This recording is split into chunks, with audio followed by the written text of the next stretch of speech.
Game 1 went to Central Michigan, and now Game 2 is still up for grabs. Welcome here to Martin Ice Arena on this beautiful Saturday afternoon in Mount Pleasant, Michigan. With myself, Brendan Hauser, later on Derek Steele. This is Game 2 between the Central Michigan Chippewas and the Lawrence Technological University Blue Devils. You got me, Brendan?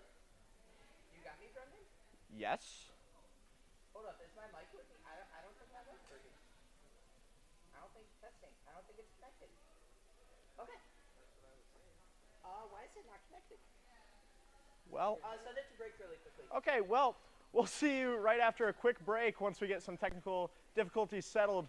We'll see you back here on CCHN after this.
Game 1 went to Central Michigan, and now it's Lawrence Tech's turn to respond. Right now, here's Game 2, this beautiful Saturday afternoon here in Mount Pleasant, Michigan, here at the Martin Ice Arena. I'm Brendan Hauser, alongside Derek Steele. Nice to have you with me now that we've worked out the technical difficulties of a muted mic. Hey, can you hear me, Brendan? Am I working? I think you finally are. Dylan, am I working? Am I good? Dylan's giving us a thumbs up. We're good. Hey, that first attempt never happened. This is the first try. Hey, I got to run back the intro. It's fine. Hey, I think the second time was better anyways, Brendan. Wow. Well, with that, we'll take a look at what happened last night down at Lawrence Tech. Derek, do you want to start us off with that? Yeah. It was a huge, ignore that voice crack, by the way. It's been a long 24 hours here at CCHN. We didn't get back until what, 1 a.m. last night? 1:30-ish. Yeah, 1:30. Hey, at least it wasn't 6 or 7 in the morning. Like it could have been worse. But yeah, it was a huge 1-0 win for CMU last night. We want to give an on-air apology to Zoe Sauty. It was actually Sauty who scored the goal last night, not Kylie Del Rey. We did attribute that goal to Kylie Del Rey last night. So it's Zoe Sauty with it, and then both Maisie Ingerman and Kylie Del Rey did pick up the assist. And Brendan, that explains what that little, the fans back at home didn't see it, but you and I saw it. It was a little huddle around the referees when they scored that goal. I personally thought they were talking if that was a good goal or not, and then they break out with Delray leading the pack. So I'm like, it has to be Kylie Delray who scored that goal, but no, in fact, Zoe was telling us later on the bus that they literally had to say to the referee, who you pick who scored that goal. Like, we don't know who scored that. You pick. And so they ended up attributing it to Zoe Saudi. But we talked about it a lot last night, too. Lainey Flegel between the net. It's 4 shutouts on the season now for Lainey Flegel. What a season it's been for the sophomore out of Northbrook, Illinois. Well, absolutely. When you don't have a backup goalie able to play currently in this first semester, you have to go to the only other goalie you have. And it wasn't like it's a chore now to go to her. She deserves to go in the crease and play because she has had one great season. Yeah, Lainey Flegel showed a lot to head coach Chris Haney. We talked to him about it on the bus, and we talked to him about this goaltending battle we're going to have, especially second semester between Lainey Flegel and Sydney Pound. And head coach Chris Haney did refuse to comment on who the starting goalie second semester was going to be, but he did say Sydney Pound was going to have a chance to earn minutes. So to me, Brendan, that sounds like Lainey Flegel is going to be the one who gets that step forward.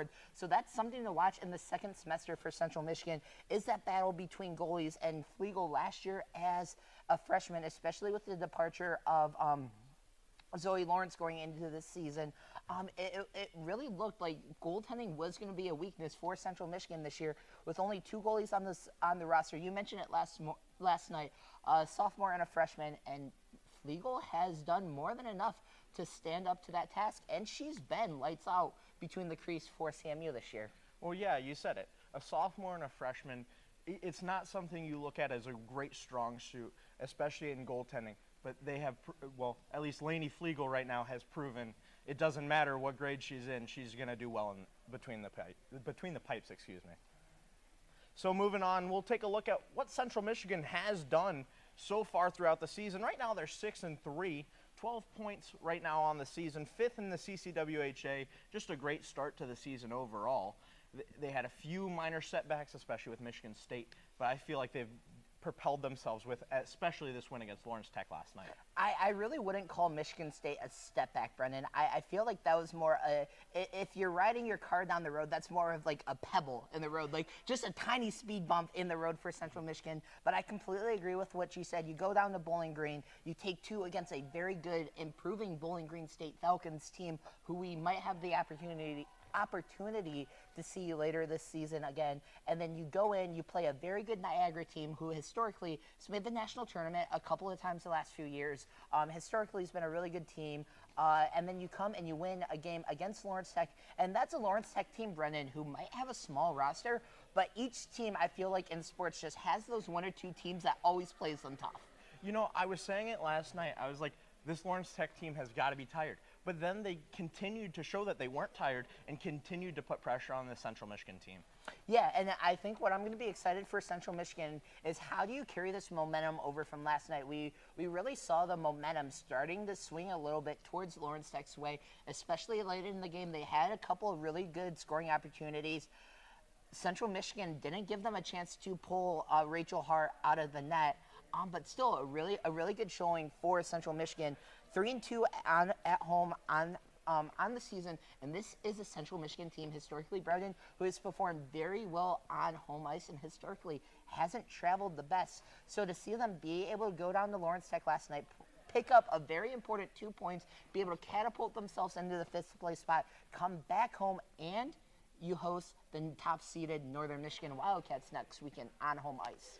You know, if I'm Central Michigan, though, I can't look too far ahead. You've got to get through this game first. Like we said last night, this is going to determine rankings for the first ranking draw of the season.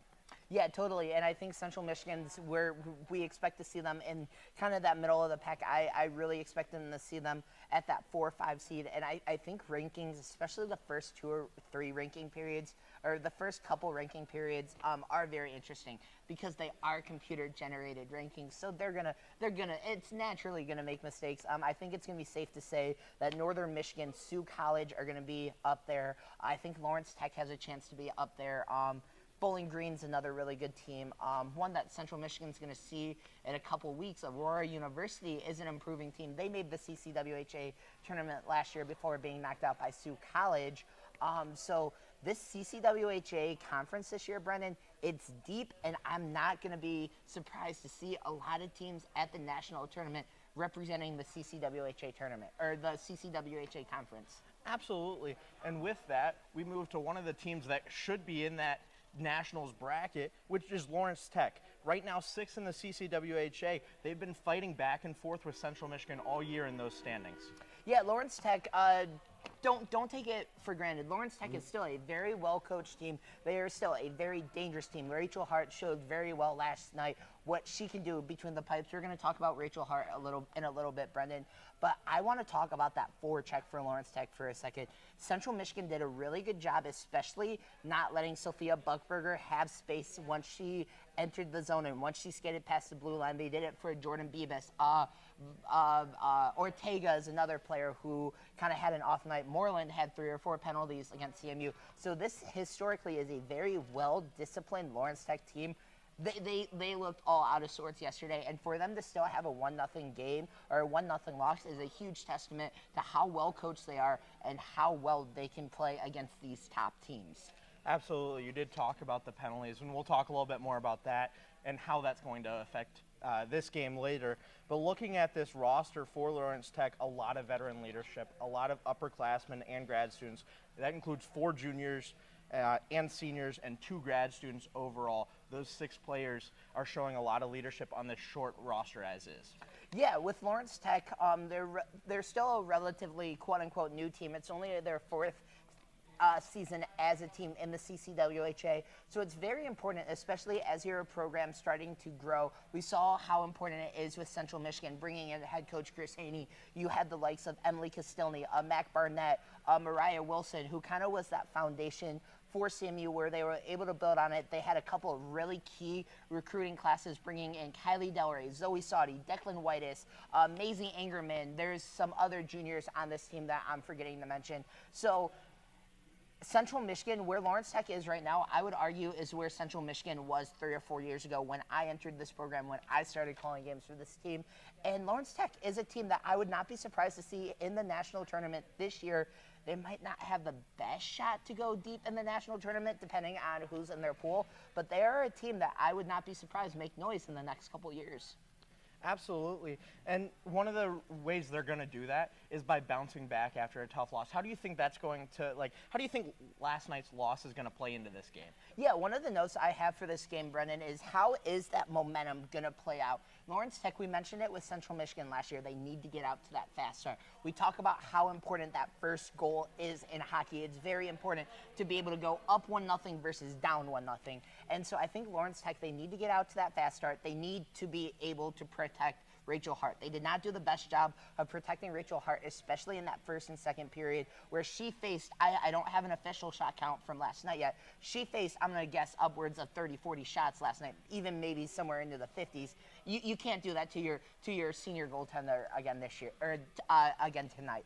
Absolutely. And we'll talk about goaltenders a little bit later on, but we had multiple opportunities where those goalies, both Lainey Flegel and Rachel Hart, bailed out their teams. It could have been such a higher scoring game if it weren't those two in net. Yeah, and I think I realistically think that it goes both ways, where I think we talk about Rachel Hart. I'm going to bring up a quote that I really like from head coach Chris Haney in a little bit when we dive a little bit more into Rachel Hart and we look at her performance more from last night. But he basically, with more words than what I'm going to say right now, he basically called Rachel Hart the reason why it was a 1-0 game. Rachel Hart made a lot of key saves, but I'm going to flip that as well for a second. I'm going to say Lainey Flegel is also a big reason why it was only a 1-0 game, where there was a couple, especially in that third period, there's a couple of 2 or 3 really good scoring opportunities for Lawrence Tech, and Flegel's there to shut the door.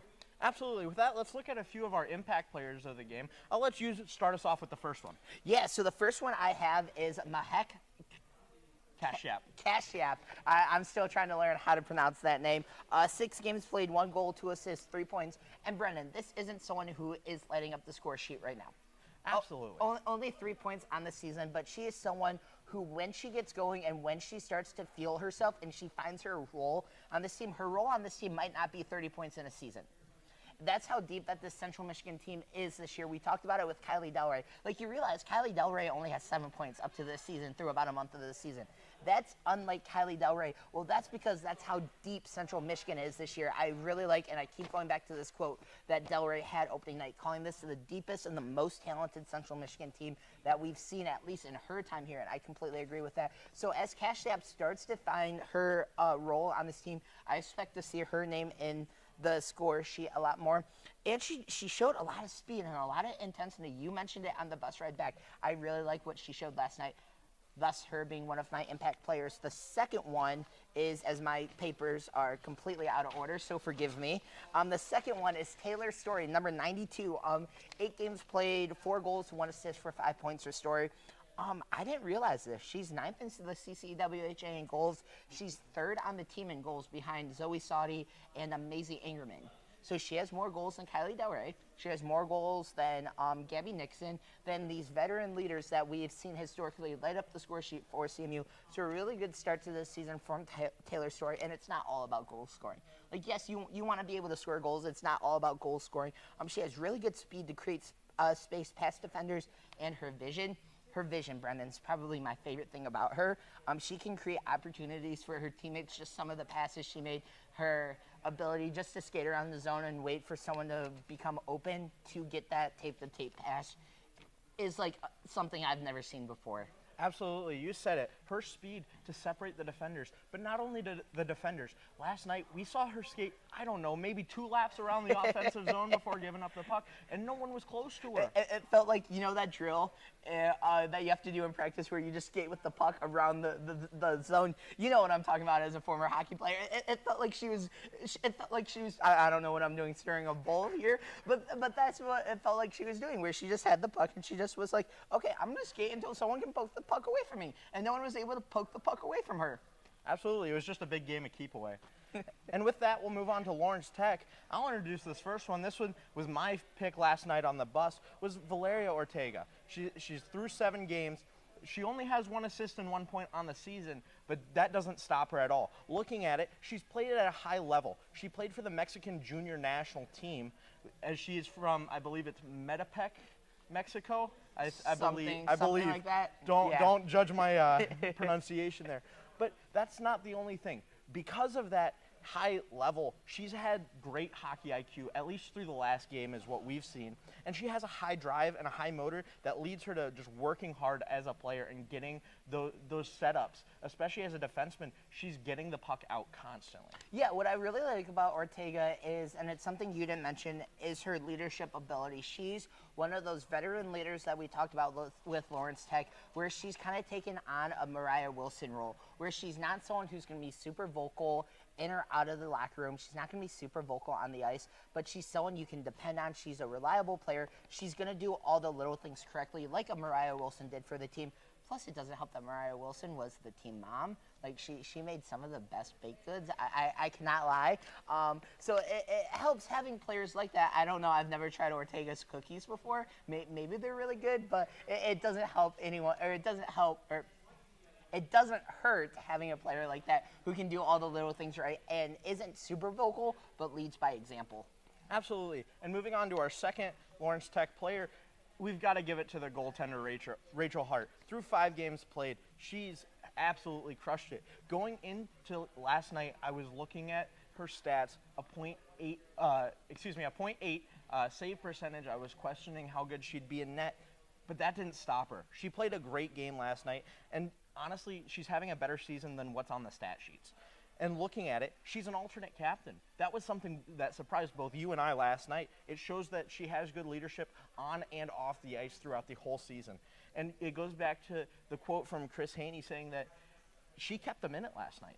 Yeah, she was a big reason why it was only a 1-0 game. We can give all the flowers we want to Lainey Flegel, and she 100% deserves it. Her 4th shutout on the season. She ended up getting our first star. She ended up getting the player of the game. The little, I don't know, what is it? Cowboy hat? The cowboy hat nowadays? I don't know. Sydney, is it a cowboy hat now? The player of the game hat? Yeah. It's a cowboy hat now. It used to be a hard, like, this is gonna make me sound old. Like, back when I like first started this is my 4th season with the team. Back when I like first started, it was a hard, like, you know, the like construction worker like hard hats. It was one of those. It's developed into a cowboy hat now. But there's a reason why she got the cowboy hat, and she was the player of the game. But Rachel Hart, man, what a game she had for Lawrence Tech, and a big reason why it was only 1-0. Absolutely, and as the warm-ups on the ice start to wrap up, let's move quickly into the 3 keys of the game. Yeah, my first key to the game, minimize the time on the penalty kill for CMU. We started to see it, especially in that second and third period. I don't want to say silly penalties. There was a couple of penalties. I'm going to go back to that Hortzman. I don't know what it was called, a body check. I believe. That's arguably an unnecessary penalty to take there if you're CMU. Just take your emotions out of the game. We talked about it last night. It started to get chippy in that third period, so we don't want to see that if you're CMU. Obviously, you want to see everyone stay safe, but you don't want to be spending time on the penalty kill, especially with Jordan Beavis and Sophia Buckberger on the ice together for CMU, or for Lawrence Tech, excuse me. And then looking ahead at some of the other keys to the game, getting pucks on net, just shooting the puck constantly, because that's something that both teams kind of struggled with last night. Yeah, quickly, they're doing starting lineups behind us, so we're going to kind of speed run what we have left. The final key to the game, I have no blind passes. I think that kind of goes without being said. Both teams kind of made some blind passes last night, and passing wasn't the biggest success for either team. So light the lamp. Before we go to break, let's give it a good look at Light the Lamp. Right now, Derek, you're at 0 points. What was your pick for the game today? Yeah. You see, they're starting to take sympathy on me, so I've gotten to pick first, like both nights. Like it's been really nice being able to pick both. I went Taylor Story. I mean, I feel like Ingerman would have been the safe pick here. Like, she leads the team in points. I wanted to be different. I think it's gonna be a breakout game for Taylor Story. I think it's gonna be a great game from her. Brody Fennelly did not pick today. It's actually, I almost said Declan Niermeyer. Oh my goodness. Dylan Niermeyer picked for him. He picked Declan Whitish for him. Ian Drayden, we're adding a caveat to Light the Lamp. Ian Drayden created this caveat. He's going Laney Flegel today, so it's if Flegel, it all depends on how Flegel's performance goes between the net. We'll kind of explain that more as the game goes. Brendan, quickly, because we're in the national anthem, who did you pick? As the leader, I got second pick, which I'm at 7 points, and I chose Gabby Nixon. I just feel like she's going to have a great game today. Scratches for today before we send it back down to the ice. Carly Sato, McIntyre, Lapori, Leotino, and Sydney Pound for Central Michigan. Lawrence Tech only has 2 scratches, that being Lokow and the backup Lemke. With that being said, Brendan, I'm going to let you throw it to break. With that, we'll send it to a quick break and be back on the ice for the puck drop. We'll be back here on CCHN, your home of Chippewa hockey.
Welcome back here to Martin Ice Arena.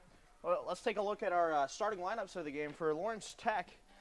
Kathleen Fennessy, as well as Valeria Ortega, Sarah Benson, as well as Jordan Beavis, and lastly, Kalina Pernode. Looking at Central Michigan, Maisie Angerman, Declan Whitus, Zoe Saudi, Mahek Kashep, Caitlin Armstrong, and Kaylee Winhurst. With that, the puck's dropped. Whitus trying to get it out, is unable on the far side. She'll send out the far side, which is intercepted by a Lawrence Tech player. They'll take it below the goal line. That'll end up being Pernod. Pernod's still with it in the Sammy was close gonna side run it for corner. us if you can run it for a little bit. I Pernod don't sends care it who back does behind the net, out in front, feed unable. Maisie Angerman will skate away with it, far side now through the neutral zone. Over the blue line, as she passes behind the back and to Del Rey. Del Rey with it, sends it back below the goal line. No one there to get it though. Ortega will try to send it around the net where it's intercepted by Del Rey, and Lawrence Tech will try to get it out. Windhurst keeping it in, and a one-timer from Whitus doesn't get to the net. Battle below the goal line, pass out in front. Nobody there. I was gonna say, I know he's gonna leave eventually. So Jordan once he Bibas leaves, getting if it he can out. Just run camera for us. I really don't know when he's going to. Okay, thank you. As it's sent in by Fennessy, Angerman now takes it back by herself, tries to get it to Williams, is intercepted though by Buckberger, and gets a shot just wide. Whitus on the far side trying to get it out. It'll be Williams skating out with it, sends it to Nixon. Nixon now with it far side. Turns back the other way. Stops, sends it out in front. Gets down into the corner, far side. Lawrence Tech battling for it, getting it out.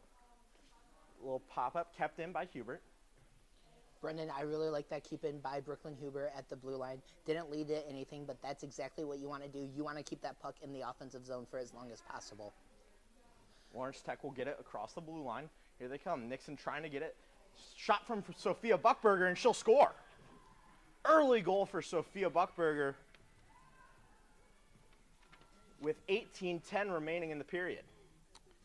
That's exactly what you wanted if you're Lawrence Tech. You want to get on the scoreboard. You want to get CMU on their heels early. Beautiful shot from the crease from Sophia Buckberger. And Brendan, CMU has found themselves in this hole before. 1-0, not still very early in the game. Not time to ring the bells yet. But Lawrence Tech looking strong here out of the gate. That's exactly what you wanted if you're Lawrence Tech. Haney will send it down into the Lawrence Tech zone. Battle on the close side boards. Gray will send it out in front, intercepted by a Lawrence Tech player. Bibas will send it upwards, intercepted by Borlis. Borlis going back the other way across the blue line. Makes a move to the outside, turns back the other way. Tries to send it to the middle, intercepted by another Lawrence Tech player. As they'll try to send it up, it'll be get to Bibas. Bibas now with it far side. Tries to send it out in front. Nobody there, though. I believe it was Moreland and Fitzpatrick with the 2 assists on the Buckberger goal. Lou trying to get it out as it's taken by Bibas at the top of the circles now at the hash marks. She'll take it, send it out in front on Lainey Flegel, who will save it and put it behind the net. It'll be Bibas who sends it up to the far side point. Ortega with a slap shot just wide. It'll get up to Moreland. Moreland will keep it down into the corner, sending it to a Lawrence Tech player. I believe it's Pernod who sent it around all the way to Buckberger on the far side.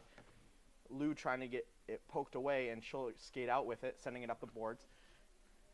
Intended for Story. Story will come back the other way. Out in front. Little backhand. Saved by Hart. Here's Buckberger with it now on the close side boards. Making a move to the center.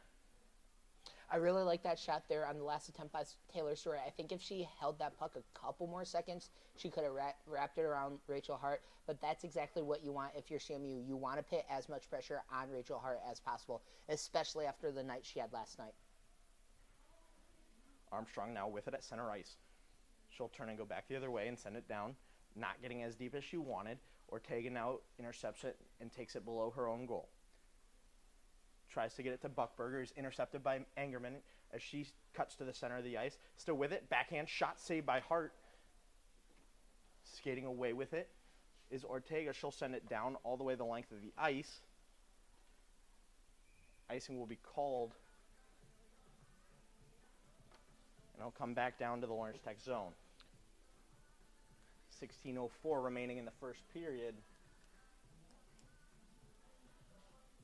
Fans, is there a player you want to give a shout out to today? Make sure to comment in the chat any shout outs, any players you want us to shout out or give a good word of praise to. And we'll be keeping an eye on the comments all night tonight. Well, all evening, technically.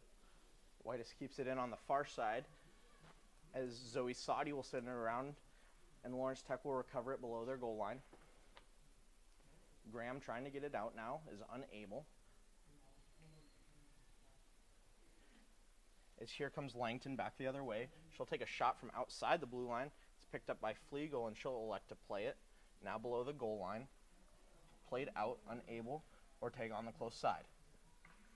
I know Addie Langton, Brendan, wasn't one of our players to watch for Lawrence Tech, but a really good unsung game for her last night. I expect the same from her today. Musser on the far side. She'll try to send it around the back to Whitus. Whitus will take it in the close side corner, send it all the way up the boards. As it's tipped by Ortega, she'll take it back into her own defensive zone.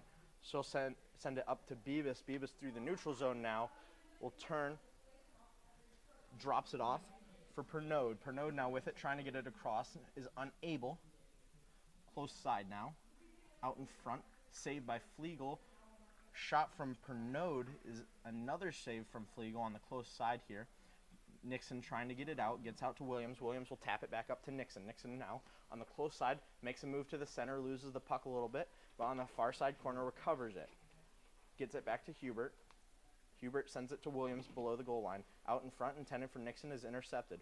Horseman now with it at the blue line. Takes a shot, saved by, I believe that's Beavis. And she's skating off the ice. Oh, look out, Beavis is thriving in pain getting to the bench. That's something to look out for, Lawrence Tech. That's your second leading scorer there behind Sophia Buckerberger. That'd be a big blow for them. Williams now with it through center ice, passes it over to Nixon. Nixon now trying to get it out in front of the goal, is unable. Haney steps up, tries to get a shot off, and it's Nixon that ends up getting the shot off with a save from Rachel Hart with 13:55 remaining in the first period. I cannot wait to see what the second line for CMU can do here today, Brendan. Yes, it was the top line for CMU who had the goal. It was Zoe Sadi with the goal last night. But this second line for CMU is one that's starting to click. We're seeing Brooke Huber and Gabby Nixon showing a lot of that chemistry they had last year. This is going to be a dangerous line. One back by Central Michigan. Lawrence Tech trying to get out of the zone is unable. They finally will, as Windhurst will chase it back into her own defensive zone, take a below her goal line turn, and try to fire it back the other way to Lou. Lou will end up losing it.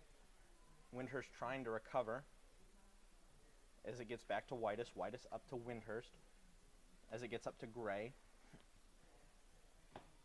And back in the hands of Buckberger, who sends it back to a defenseman. Getting it up now to Langton. Langton will send it down into the Chippewas zone. Buckberger chasing it, gets it on the close side, sends it out in front, hits the back of the netting. Buckberger recovers it behind the net, sends it up to the far side defenseman. Back down to Buckberger. Top of the circle shot, tipped off a few Chippewas.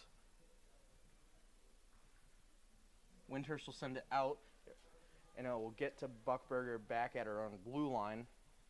She'll elect to take it herself through the neutral zone, making a few moves and dodging some Chippewas. Still with it, top of the circle shot.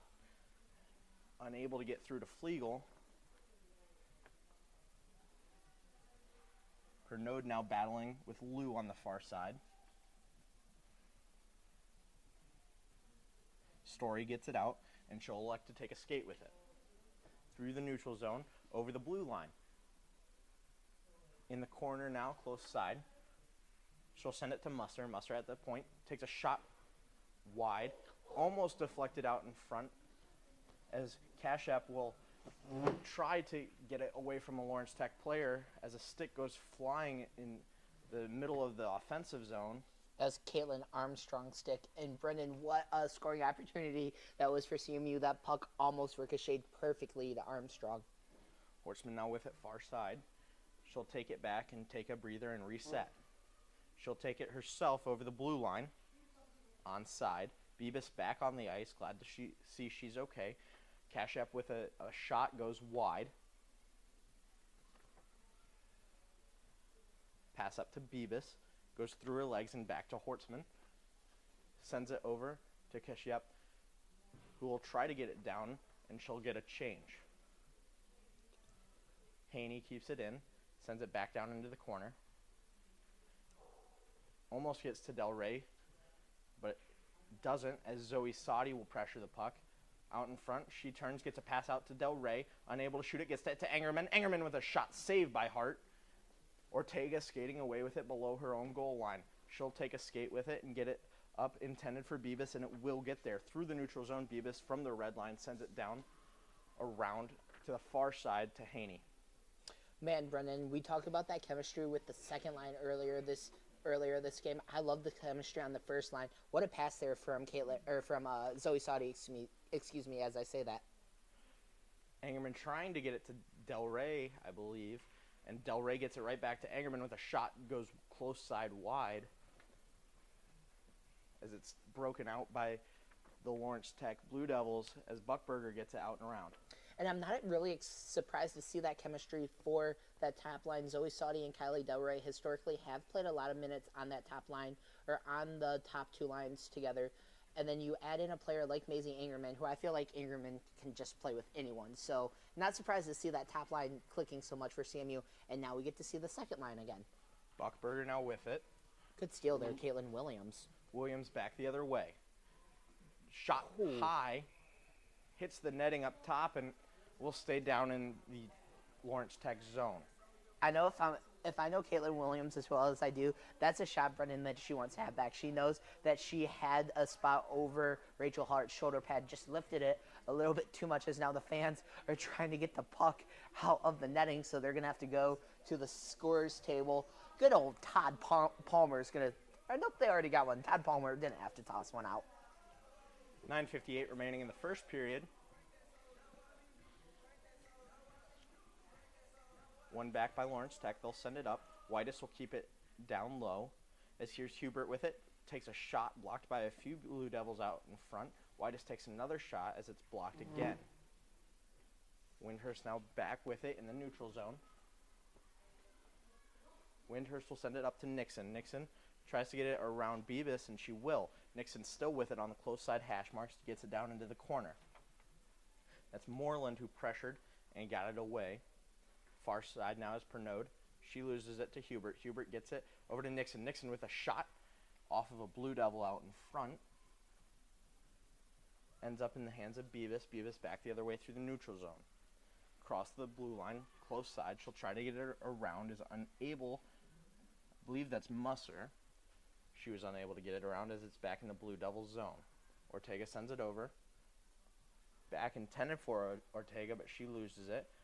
And that's exactly what the pressure from Caitlin Williams can do. She doesn't come up with the pass, or with the steal, excuse me, but she calls an arrogant pass to allow her teammates to get back. Lou now back the other way, sends it up to Borlas. Borlas unable to keep control of it as it's sent out. And here comes Lou back the other way. Lou loses it at the blue line as it gets back to Musser. Musser now with it, trying to pick her option, sends it up to Gray. Loses it to Lawrence Tech. Here comes Ortega back the other way. Good pin to the boards by Borlas there. Good job. Musser sends it around far side to Hortzman. Hortzman will send it up. Intended for Borlas. Few swings at it, and icing will be waved off. And what I was going to say there on that hit by Borlas, it was a good job just kind of making it look like you ran into a player where you're not trying to pin them to the boards so you don't get a body check call. Haney now with it. Sends it down to Story. Story tries to get it out in front, is unable. Penalty upcoming on Lawrence Tech. Lainey Flegel will come out in net as Kashiep will have it in the close side corner. Trying to get it up to Hortzman. She will, but the whistle will be blown right before Langton touched it. Is that Langton or Buckberger who touched it? I really couldn't tell from my vantage point. One's 95, one's 91, and they were right close to each other. It's going to be Benson going to the box. I believe that was for a trip. 9:46 remaining in the first period. Still 1-0 in favor of the Lawrence Tech Blue Devils, as Beavis will be the one to take it for the Blue Devils. Maisie Angerman on the other side. And if you're CMU, this is the golden opportunity you need, Brendan, to get right back into this game. The power play for CMU has been very good so far this season. Musser now with it at the blue line, sends it to Hortzman at the top of the circle. Shot saved by Hart. Del Rey now with it below the goal line will send it up to Musser. Musser fumbles it at the blue line as it gets out into the neutral zone. She'll reset it back at her own blue line. Sends it up to Saudi. Saudi to Del Rey. Del Rey taking it herself, loses the puck as it's held on by Hart. with another stoppage of play in the Lawrence Tech defensive zone. That's something I've noticed teams have been doing to Kylie Del Rey a lot, is they've been double and triple teaming her, Brendan, and for justified reasons. I mean, Kylie Del Rey has had such a storied career here at CMU. She's one of the top scorers CMU has on this team this season. Only 7 points on the season, and I think a lot of that is the attention she's drawing, which is allowing opportunities for different players, like a Maisie Angerman. Musser now with it at the blue line, sends it down on the far side to Angerman, who shoots it wide, gets in the hands of Hortzman. She'll elect to hold it, send it to Musser. Musser now with it, sends it down to Del Rey. Del Rey backhand shot, it goes in, she scores! What a response from Kylie Del Rey, set up by Musser. Emily Musser, with 1:17 remaining in the in the power play. They won't need it as they tie it up with 7:03 remaining in the first. And of course, as I say that, Brendan, Kylie Del Rey ties the game up at one. Beautiful backhand shot from her.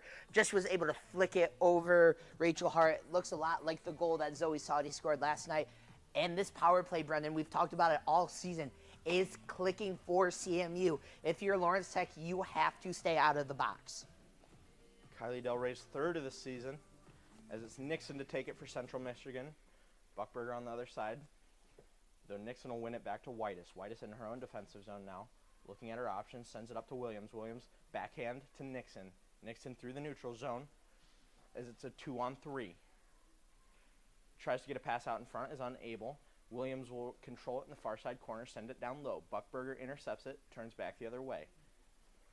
Penalty upcoming for Central Michigan, as I believe it was Nixon who tripped up Buckberger. Going back the other way, Hubert will touch it. This play stops, and I believe it'll come back down to the Chippewas zone with a delayed penalty on Nixon. So it was Musser and Hortzman on the assist on the Del Rey goal. Gabby Nixon receiving a minor penalty for tripping. 6:28 remaining in the period. This one back by Buckberger, gets it to Beavis. Beavis now with it at the hash marks, close side. Gets it down to Buckberger below the goal line. Sends it out to Beavis. Tries to get it out to Beavis, It's Lainey Flegel will poke it away and cover it. Lawrence Tech 0 for 3 on the power play yesterday, and Brendan, CMU's penalty kill has been a lot better as of recent. I want to see them have success here again today and be able to grow a lot more of that confidence they've been getting throughout the last few weekends. Hubert wins it back as Musser tries to get it out and is unable. It gets to Ortega. Ortega skating it in, leaves it for Beavis. Beavis now with it, with a shot tipped off a Central Michigan stick as it's below the goal now. Beavis still pressuring for the puck. Turns back. Still with it at the far side hashes, sends it up to Langton. Langton will send it down into the corner, intended for Buckberger. Buckberger will take it far side. Sends it to Ortega. Ortega at the top of the circle. Slap shot. Saved by Flegel. She'll elect to hold it. 5:42 remaining in the period. And even though Lawrence Tech did get a shot off, that penalty kill so far for CMU has been exactly what you want. That you've been rotating. There hasn't been any super easy, wide open shot attempts for Lawrence Tech. There's 1:14 remaining in this penalty kill. You got to keep that up if you're CMU. Tied up now as Beavis will send it back to Buckberger. Buckberger now with it. Will send it across as it's poked away by Lou, I believe, as a little push in the back from Ortega, and the official will signal a penalty. I believe it's going to be for a cross check, if not a body check. Interference. I was wrong on both accounts. You got what? What is that, a 33% chance, Brendan? I don't know. My math isn't the best. I haven't taken a math class the last few years. Nevertheless, it's going to go on a 4-on-4 for a minute and 1 second until Gabby Nixon gets out of the box. 5:29 remaining in the period. Still 1-1 as Borlis will be out there to take it for Central Michigan. And if you're Lawrence Tech, that's the last thing you wanted to happen. You had another basically minute to go on your power play, and now you got to go 4-on-4, and then you got to kill off another minute of a Central Michigan power play. Now Borlis with it, turns, tries to get a backhand through multiple Lawrence Tech players, is unable. Here comes Pernod, back the other way. Pernod now below the goal line. Takes it herself, getting through multiple Central Michigan players, sends it over to Fitzpatrick, who will get a shot off. Close side now as it's sent up. That wasn't Fitzpatrick far side, but nevertheless a shot from Moreland. Really good job by Kiana Liu getting her body in front of that Moreland shot to be able to deflect that into the corner where it didn't even get to Lainey Flegel. Moreland now back with it. She'll send it up, intended for Fennessy, as Windhurst will poke it away. Horseman skating up for it, tries to get a pass off the boards, and it goes right into the Central Michigan bench. And we talk about the success that Lainey Flegel had last night. Without a doubt, Brendan, she deserves all the flowers she received last night, her 4th shutout of the season. But I think a lot of the credit needs to go to that Central Michigan defense as well. They did a really good job of getting bodies in front of pucks and being able to deflect pucks, where I think there might have been another 10 or 15 shots that Flegel did face if they weren't able to get bodies in front of the pucks last night. 3 seconds remaining in the Gabby Nixon penalty. It'll be cleared off almost instantly, as it's Musser now with it, close side corner, whiffs on the pass. Does get it up to Story, though. Story through the neutral zone. She'll take it, tries to make a move at the blue line, is unable, as Langton pokes it away far side. Still battling for it. Kashyap pokes it up to Story. Story through the neutral zone. Story taking it along the outside, takes a shot, saved by Hart. 33 seconds remaining in this penalty kill for Lawrence Tech, 4:01 remaining in the period. Good shot there by Taylor Story. I would like to see her pass that up to Mahek Kashyap there. I feel like Kashyap would have had a really good shot to have probably about a third to half of the goal wide open to shoot at, depending on how fast Rachel Hart was able to get back. There was a trailing defender there who might have been able to get a stick in the lane. I would have liked to see that pass there, though, by CMU. Tied up by, I believe it's Bebis, as it'll be sent around into the hands of Hortzman. Hortzman sends it over, intended for Musser, unable to keep it in. Musser along the far side now will send it up to Angerman. Angerman now with it. Cuts to the middle with a shot blocked. I believe that was by Zoe Saudi in front of the net. Nevertheless, Kylie Del Rey with it, sends it out to Saudi. Saudi with a shot just wide. Gets it up to Hortzman. Hortzman tries to get it over to Musser, although Musser was already backing up. As both teams return to full strength, Hortzman tries to get it to Saudi as it's intercepted by Bebis. Back with Hortzman. Hortzman will send it far side to Angerman. Angerman taps it up to Kylie Del Rey. They'll say it's offsides as Saudi gets it down deep. It will be Benson back below the goal to receive it, sends it up to Bebis. Bebis now with it.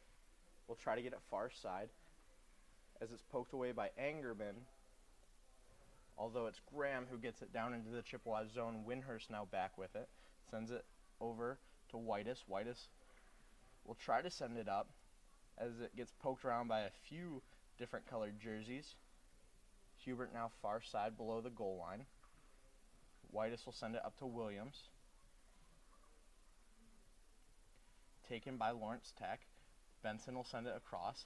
Slap shot from Ortega, popped up by Flegel, and she'll glove it and hold on to it with 2:27 left in the first period. Really good save there by Zoe Saudi, Lainey Flegel, being able to use like her shoulder pad to be able to just pop that puck up in the air. Luckily, no one for Lawrence Tech was there to bat it into the back of the net, and then she was just able to just catch it like a pop fly in baseball. Tied up. Gets back up to Moreland. Moreland now with it. Will take a shot. It will get through to Flegel. She'll elect to hold it. A little bit of a scrum out in front of the net. I think that's one of the things Lainey Flegel has improved on the most, Brendan, from last year to this year, is being able to see that puck off the shot from the blue line with traffic in front of the net. I believe it was Buckberger or Bebis who was in front of the net trying to tip that puck. It might have deflected off her stick, and Lainey Flegel just stayed home, stayed with her center of gravity to be able to make that stop. One back by Lawrence Tech as it does get out of the zone. Fitzpatrick now with it. Will send it up to Pernod. Pernod will tip it into the Chippewas zone. Haney back to receive it. Backhand. Pernod will stop it. Haney tries to go the other way. Nobody there. Only Langton, who tries to get a shot off and is unable. Pernod now with it. As it gets up to Gray. Gray will try to send it across the ice. Nobody there as Fitzpatrick tries to send it down deep as Lou intercepts it and comes back the other way with it. Delayed penalty now on Lawrence Tech as Gray sends it out in front. You know, Derek, what I'm noticing in this game is it's officiated drastically different than how last night was. I feel like the officials last night were more standoffish on those kinds of plays, but tonight they're calling it both ways. Yeah, I mean, it's been a very well-refereed game, as I believe that's Buckberger standing by the center referee right in front of the scorer's table trying to discuss what's going on there. Yes, that is 91 Buckberger. But yeah, no, I've completely agreed with every penalty. I feel like it's been a very fair called game so far. Nixon to take it for Central Michigan. She'll end up losing it. As it's sent up and around, kept in. Excuse me. No, Bebus will take it back the other way. Stops, tries to look at her options, sends it down deep. Whitus now trying to get it. Pernod also pressuring. That was a body check called on Buckberger. Williams to receive it close side. Tries to poke it around to Ortega as it gets out. To Bebus at her own blue line. She'll send it up as Williams intercepts it, goes back the other way. 3-on-3 here. Cuts to the middle. Williams with a shot saved by Hart as it gets out and around. Hubert now with it, far side corner, cuts to the middle, tries to get it to Nixon, is unable. With a shot save, Williams out in front, another save from Rachel Hart. As whistle's blown in, play will be stopped in the zone. What a save from Rachel Hart, keeping her team in this with 45.9 seconds remaining in the first period. Oh my goodness. I don't even know how to describe that save, Brendan. What a save there by Rachel Hart. But fans, make sure to stay tuned for the first intermission report brought to you by CMUWomen'sHockey.com. My partner and good friend Brendan Hauser will have that for you as he takes a look at the Chippewas out-of-town scoreboard, both the men's 1 and men's 3 in action here today. Moreland will send it up, trying to get it out. Hortzman, though, takes it at the blue line. Takes it back the other way, top of the circles now. Leaves it back for Del Rey. Del Rey with it. Sends a shot on net. Zoe Sadi trying to tip it as it's saved by Hart. Play will be stopped with 27 seconds remaining, 50 seconds remaining in this Sophia Buckberger penalty. So there's going to be about 23 seconds rolling over. Del Rey sends it back to Hortzman. Hortzman far side to Musser. Musser with a shot tipped off by Zoe Sadi as it's still loose. Never mind, Hart will cover it. Did you see how far? Hold up, can we get a zoom in really quickly on how far Rachel Hart just was out of her crease there? She was probably a good 3 or 4 inches out of her crease to make that save there, Brendan. Big thank you to our cameraman, Dylan Niermeyer, being able to get that shot for us.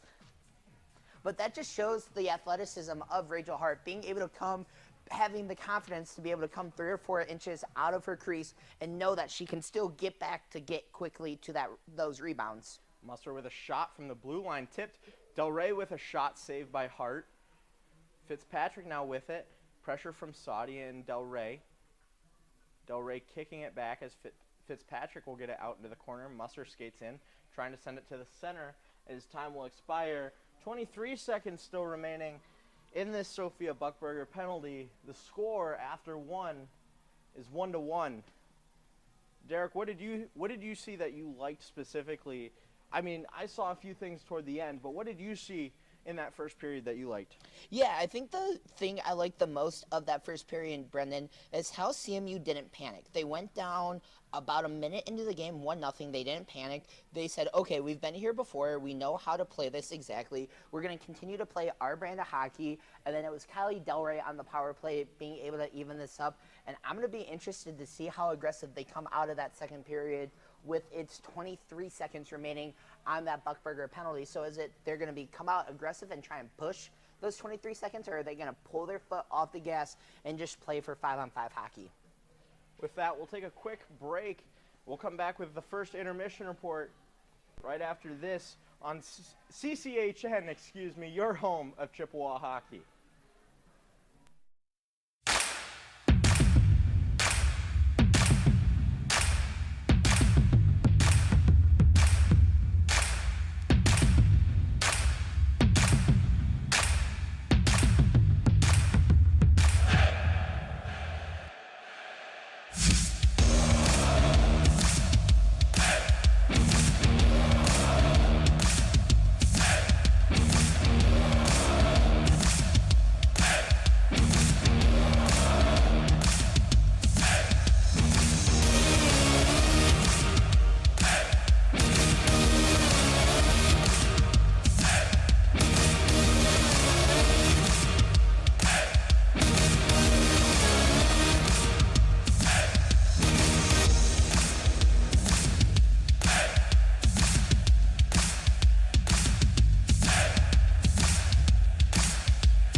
Welcome back here to Martin Ice Arena.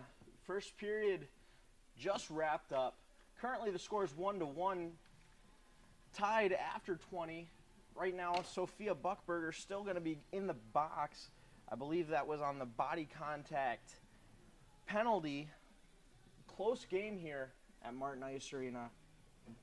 Seeing a lot of physicality from both teams. It's a lot of hangover from last night, from how physical the third period from last night was. A lot of bailing out from the goaltender, Rachel Hart, for Lawrence Tech, especially in that last 5 minutes. Great, I believe she was in the splits save to keep the game tied. With that, we'll take a look at our Chippewas scoreboard check.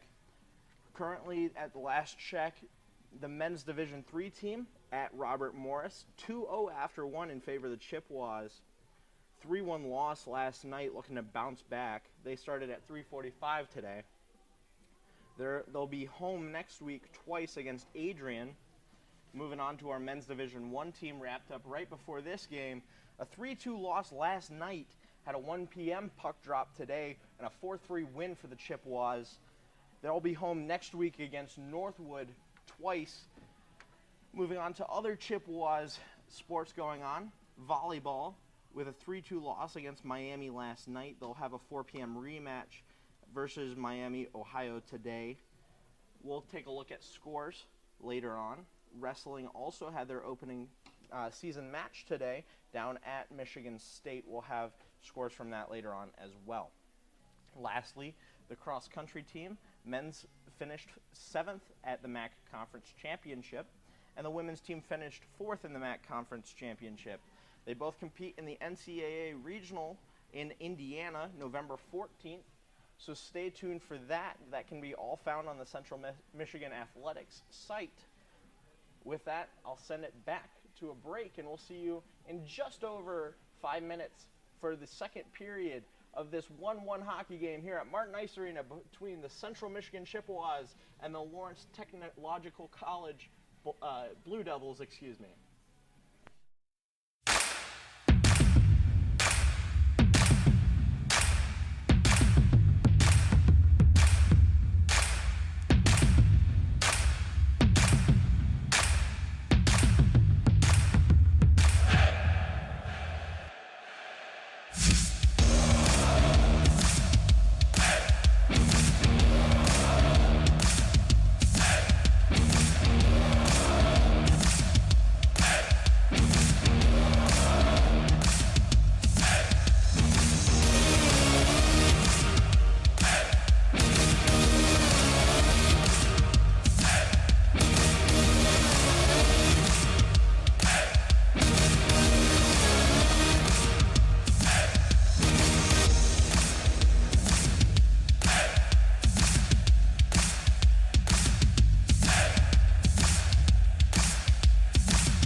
welcome back here to Martin Ice Arena.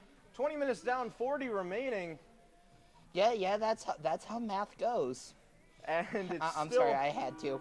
It's still tied at 1 going into this second period as Central Michigan takes the ice. Derek, what did you think? I know I asked you this before we went into the intermission, but what did you think of that first period? Sorry, I really like the confidence gained by Central Michigan. I really like the confidence gained by CMU, especially late in that first period, Brendan. It's what I mentioned going into the break after the first period. They didn't panic after going down 1-0. They had a ton of really good scoring chances.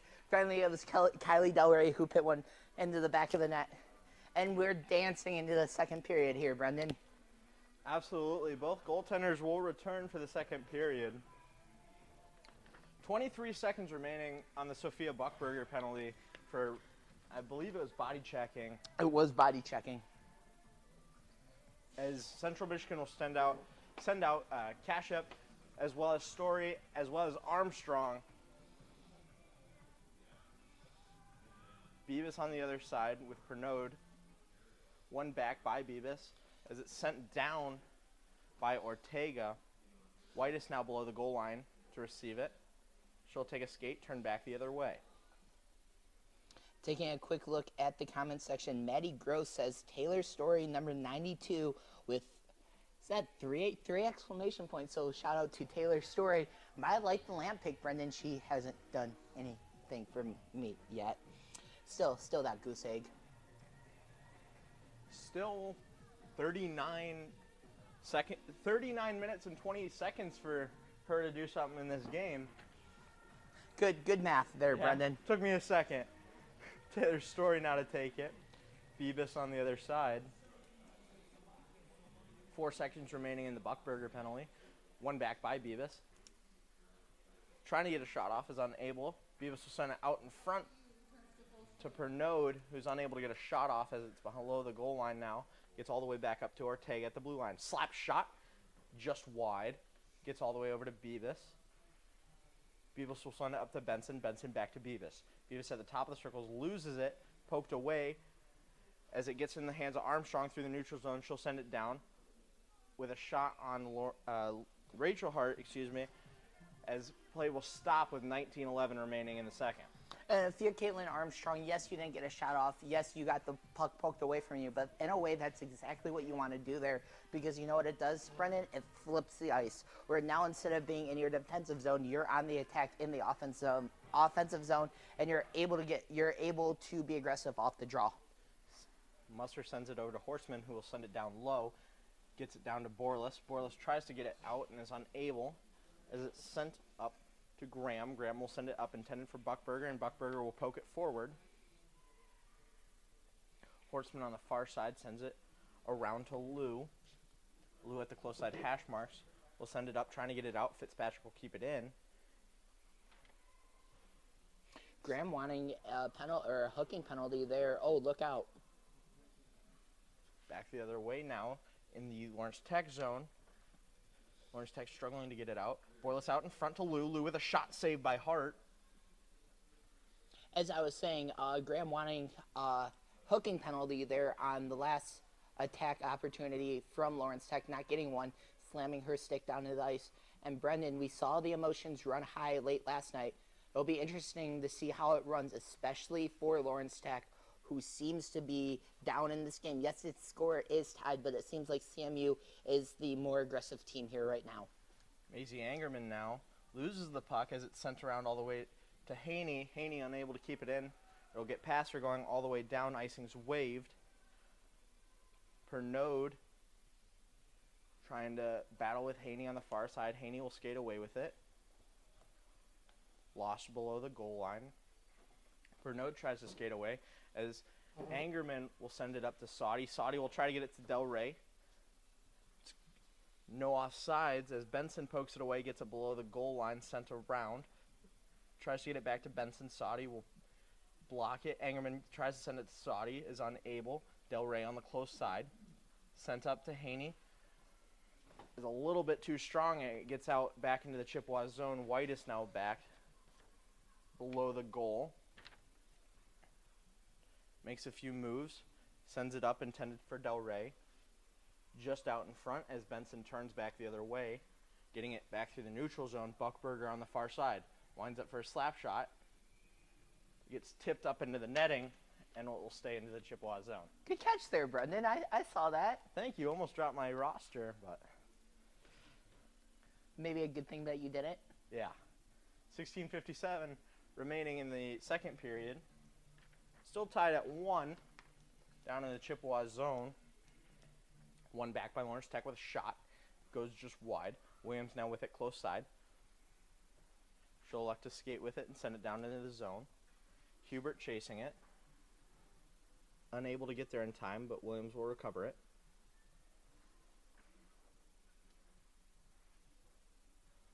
As here comes Lawrence Tech the other way. Trying to get it down into the zone. Muster will send it back to the Lawrence Tech defenders. Poked away. Hubert now with it, trying to get it in. Is unable. Scrum on the far side. Right in front of the cameraman down there, Carter Doolittle. Brendan, I kind of want to see those photos once they turn out. Beavis sends it out in front. Nobody there. Gets to Nixon. Nixon will send it up to Williams. Williams back the other way. Williams now below the goal. Will send it out in front. Intercepted by Ortega. With a shot from Armstrong. Stopped by Hart. I'm kind of surprised they didn't get Kaylin Williams with a penalty there as she took her player down kind of behind the play. I was kind of expecting it. And I believe all the Lawrence Tech players were as well. I kind of miss being down at Farmington Hills where you can hear all the benches yelling, the coaches yelling, the players down on the ice. Man, that was a gorgeous vantage point we had last night. Horseman with a shot.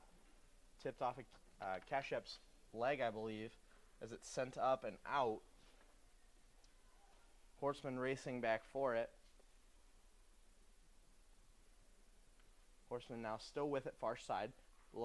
Around the circle, sends it up to Kashep. Poked away as Armstrong ends up with it and will take it over the blue line. With a shot, goes just wide. Gets it around to Whitus. As Story will try to get the puck from the scrum. As it comes out to Whitus, top of the circle, shot. Unable to get to the net. Gets it to Story. Story with a shot, saved by Hart. Good save there by Rachel Hart. And I love the aggressiveness from CMU in this period. And Brendan, it was one of our keys to the game. Just simply get shots on net. Get pucks on net, good things happen. And we saw Rachel Hart stand on her head. Not literally, even though that'd be pretty cool.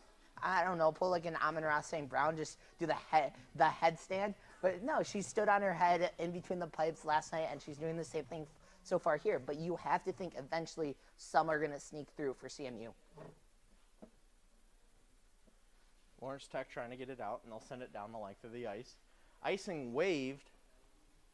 Emphatically waved off there by the line's judge. Sent around to Kashep. Kashep with it. Will take it back below the goal line and around the goal. Sent up to Armstrong, who's unable to get it out as Fitzpatrick keeps it in. It ends up in the hands of Taylor Story, coming back the other way. Top of the circles now. Takes a shot saved by Hart. Poked loose as Hart struggles and dives to cover it, with another stoppage at 14:38 remaining in the period. I honestly don't know how Rachel Hart held onto that puck there. With I think it was two different players trying to poke that puck away from her. Good strength there to just be able to pit the trapper on the puck and not let it come off until you hear the whistle. Borlis to take it for the Chippewas. As it's Benson that ends up with it, trying to get it up, is unable. Gray turns around back with it, sends it out in front. Nobody there. Gets up in the hands of Lou. Tipped on. I don't know what Chippewa that was. It'll end up being Allison Gray. Or excuse me, Alyssa Gray.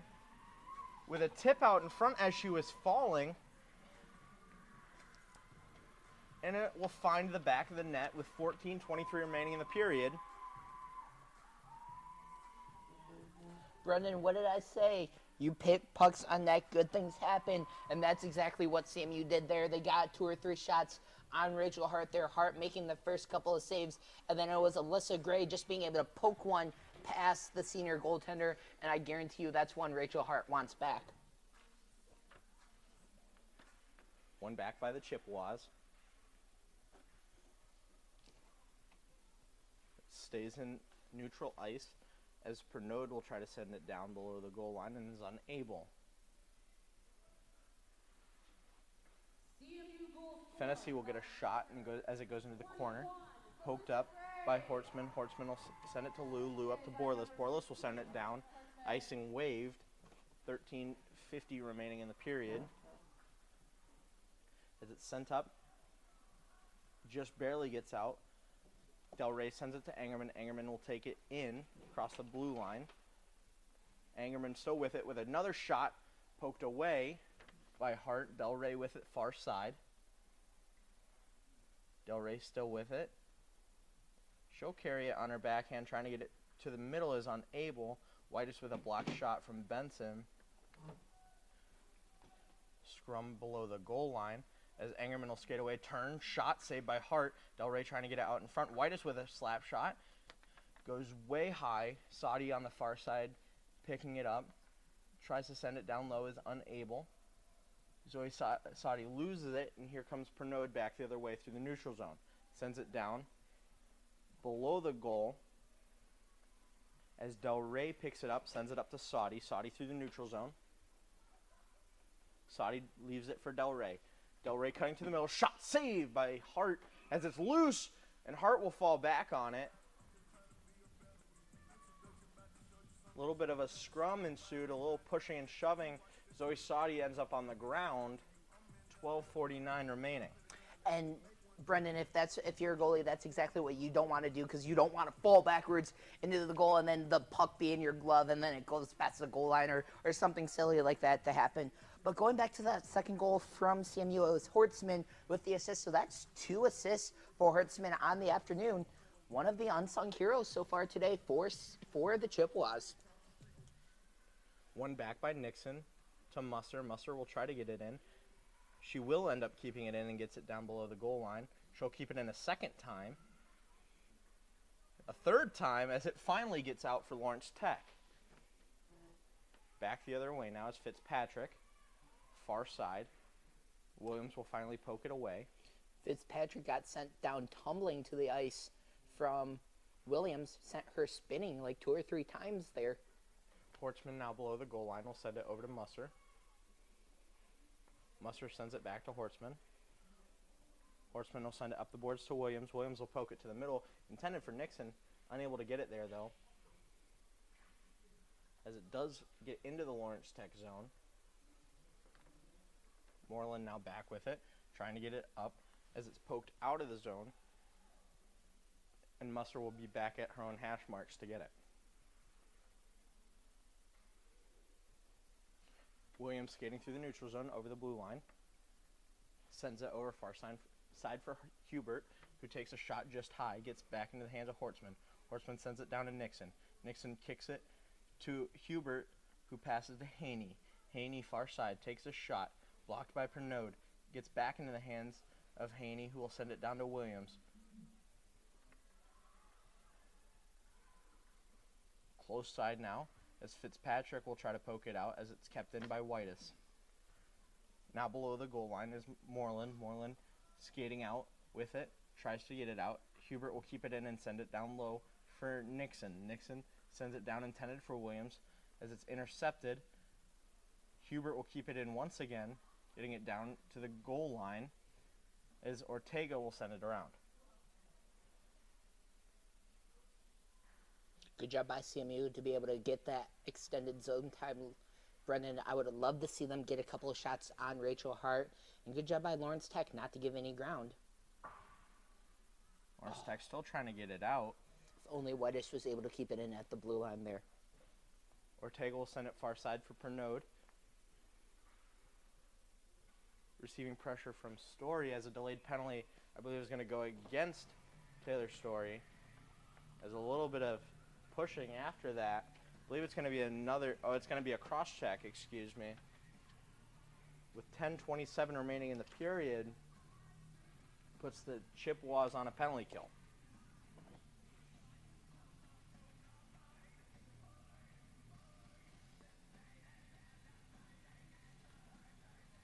Yeah, let's see what the CMU penalty kill here can do. Brendan, they've been really good this weekend. Knock on wood. Don't want the announcer's jinx or anything to happen here. They have not let a power play goal yet this series. Is a timeouts taken by Lawrence Tech with 10:27 remaining.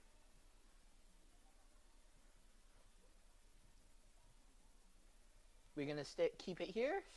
I was just thinking about that. It was a long silence. I think we'll take a quick break as well with them.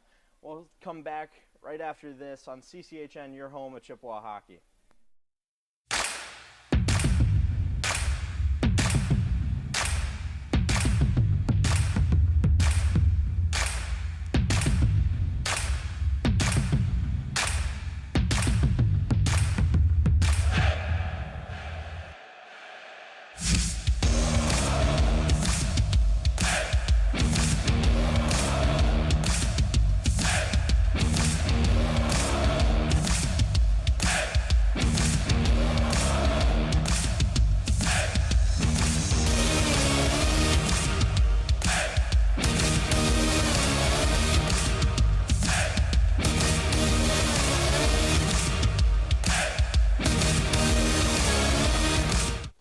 Welcome back here to Martin Ice Arena. It's number 92, Taylor Story in the box. That puts the Chippewas on a penalty kill here. Back down in the Chippewas zone now is Maisie Angerman to take the face-off. Tied up and won back by Angerman. Sent out by Whitus. It'll go down the length of the ice. Rachel Hart out to play it. Stops it for Moreland. Moreland now takes it and elects to hold it for a second. Comes out the other side. Moreland sends it close side. Intended for Ortega as it's poked out, and here comes Buckberger back the other way, leaves it for Pernode, who sends it far side. Sent back, intended for Moreland. Great stick by Declan Whitus, who gets it all the way out to the Lawrence Tech zone.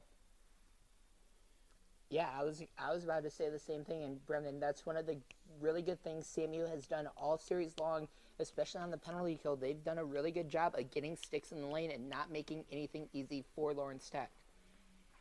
Windhurst will send it all the way around. Delayed penalty now, I believe, on Lawrence Tech.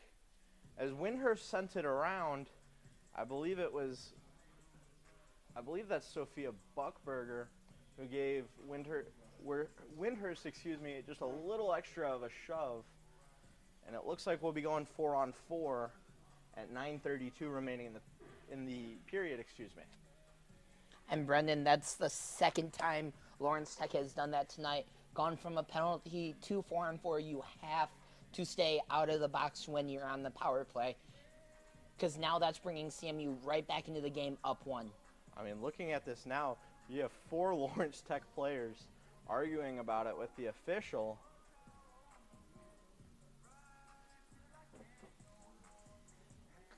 So as of right now, it's going to be 1 minute and 5 seconds of 4-on-4 until the Taylor Story penalty is killed, and then it's going to be 55 seconds of a power play, another expedited power play for CMU. And Brendan, that's back-breaking for Lawrence Tech there. You have the man advantage, you have the extra skater on the ice. Now you go to 4-on-4, then you have to kill off 55 seconds of a really good power play from CMU. As a little scrum ensues on the close side, Lawrence Tech will bail it out. Far side now is Ortega, skates it, and she'll elect to send it down below the goal. Fitzpatrick pressuring it on the close side. We'll try to send it to the middle, intercepted by Williams. We'll take it below the goal and send it over to Hortzman. Hortzman sends it up, intended for Nixon as it's kept in by Fennessy. Muster now with it, leaves it back for Hortzman. Fitzpatrick battling for the puck now as it's poked away by Nixon, and Nixon will come out with it on the far side. She'll send it up, intended for Williams. Williams will just tap it, stopping it for Nixon, and here comes Nixon back the other way, sends it around now. Below the goal line is Nixon. She'll end up on the far side with it, sending it up to Musser. Musser with a shot, tipped down, saved by Hart, kept in by Musser at the point, sent around into the corner. Weird bounce off the boards. Moreland now with it. The Chippewas return in full strength. As it's sent down by Lawrence Tech, icing's waved. Musser now back with it at the circles. We'll send it below the goal to Hortzman. Horseman now with it, close side, will send it up, trying to get it out, as Fennessy will stop it and take a shot that goes just wide. Saudi, far side, sends it up, gets it to Del Rey. Del Rey and Angerman on a 2-on-1. Del Rey with a shot goes just high and wide, as it's kept in by, I believe that was Saudi and Hortzman. Good keep in there with Saudi with her buttocks on the ice, just sticks her stick there and knocks it back into the offensive zone. Moreland gets it out, gets right into the hands of Whitus, though, who will take it, making a move through multiple Lawrence Tech players, trying to get it to the middle, is unable, though. Moreland will pressure the puck and get it poked away, as Beavis will get it, and Lawrence Tech will resume full strength as Saudi with it now below the goal. Back the other way, she'll turn, try to get out in front, is unable. Ends in the hands of Buckberger coming back through the neutral zone. Slap shot fake from the blue line with another shot. I believe it was tipped off of Windhurst's stick and saved by Lainey Flegel. Yeah, that shot looked like it ate Flegel up a tiny bit, as you kind of saw her go down a tiny bit and then go, oh shoot, I gotta go up. And then she jumps back up to kind of make that like save with her chest into the glove. 7:09 remaining in the second period. I think our cameraman, Aiden Beckman, might disagree with me, Brendan. I still agree with the statement I made earlier this year that the women's team has the best game day playlist. It's been all hits so far today. The save from Lainey Flegel keeps us inside the zone just under 7 minutes, and it looks like He's our cameraman does he's agree. Actually agreeing. You agreeing with me there, Aiden? Some of the tunes that we played during the D1 game are pretty good, but yeah, these have all been bangers so far. There you have it from Aiden Beckman. One back by Lawrence Tech, ends in the hands of Benson. Benson will send it over. Slap shot, save. That slap shot from Ortega. Gray will try to get it out. It gets back to Ortega, and she'll send it down to the corner. It is unable. It's blocked by Haney and Gray. Ortega still battling for it and does get it into the corner, as it will be Musser who sends it up back to Ortega. Ortega with a slap shot saved from Flegel. Haney in the corner battling for it, gets it around the boards. It'll end in the hands of Musser, who will get it up to Lou. Loses it to Benson. Benson will keep it in and send it to Sophia Buckberger, who loses it to Musser. Musser will send it down just about the length of the ice. Ortega now back with it below the goal line, receives pressure from two Chippewas, as it's Benson who walks away with it, sends it up into the neutral zone. Horseman now back with it, far side. For Borlis, I believe. Gets it poked away, and it ends in the hands of Benson, who will send it around for Graham. Kept in by Armstrong. Armstrong still battling forward with it, sends it to the center, as it's held on by Rachel Hart with 5:42 remaining in the second. I got nothing else to say. Yeah, very good sequence. Man, those are words I thought that would never come out of my mouth. I've got nothing. No, I'm just kidding. Really good sequence there from Central Michigan, though. Brendan, I really like what they've done where they've stayed on the attack. They got the goal to go up one, and then it's a lot of what they did last night where they stay on the attack. They're not taking their foot off the gas just because they have a lead. Hortzman will send it down below the goal. Moreland to receive it. Tries to send it around. I believe that was Armstrong who slowed it down a bit. As Fennessy will come out with it. Pernod will send it down around the goal. Windhurst trying to send it across ice. Pernod stops it. Double touch from Story will get it to Kashyap, who will send it to Armstrong. I really like that from Taylor Story. It was an errant pass from, I believe, Kaylee Windhurst, and then Story just happened to be right place, right time, was able to stick that get a stick in the lane to poke that puck away. Pernod across the blue line now makes a move. Still holding on to it, tries to send it to the middle, is unable with a shot on Lainey Flegel. Sent up now to Kashyap. Kashyap with it will take a shot, stopped by Moreland. Gets to the other side as it's sent up to Beavis. Beavis taking it herself. Stops and turns the other way. Pressure from Williams. Scrum will ensue on the close side. Fitzpatrick goes to keep it in. And she will, as Hubert taking it, loses it with a shot from Graham going just wide. Windhurst with it, turns, passes to Williams. Williams trying to get it to Nixon is unable. As kept in by Buckberger. Close side now, Williams will poke it away, getting out into the neutral zone. Moreland back at her own blue line. Turning, trying to get away from Williams, who will poke the puck away to Nixon. Nixon with a shot. Top shelf, she'll score! What a pass from Williams to Nixon, putting the third goal in for the Chippewas. What did I talk, Brendan? It's that chemistry on that second line. It's Caitlin Williams to Gabby Nixon. We've talked about it for now 4 years, that chemistry from 8 to 61. And Brendan, I know you're happy. That's plus 2 points for you in Light the Lamp. I mean, personally, I wish Gabby Nixon could have done that last night, but beautiful find from Caitlin Williams and a beautiful shot from Gabby Nixon to give CMU the 2-goal lead. But Brendan, you cannot take your foot off the gas pedal. We talked about it last night. 2-goal lead is the most dangerous lead in sports. Graham with it will send it down into the corner. Whitus now back to pick it up, and she'll take a skate with it, sending it to Hubert. Hubert loses it, though, to Langton. Langton will take a shot going wide. Poked away.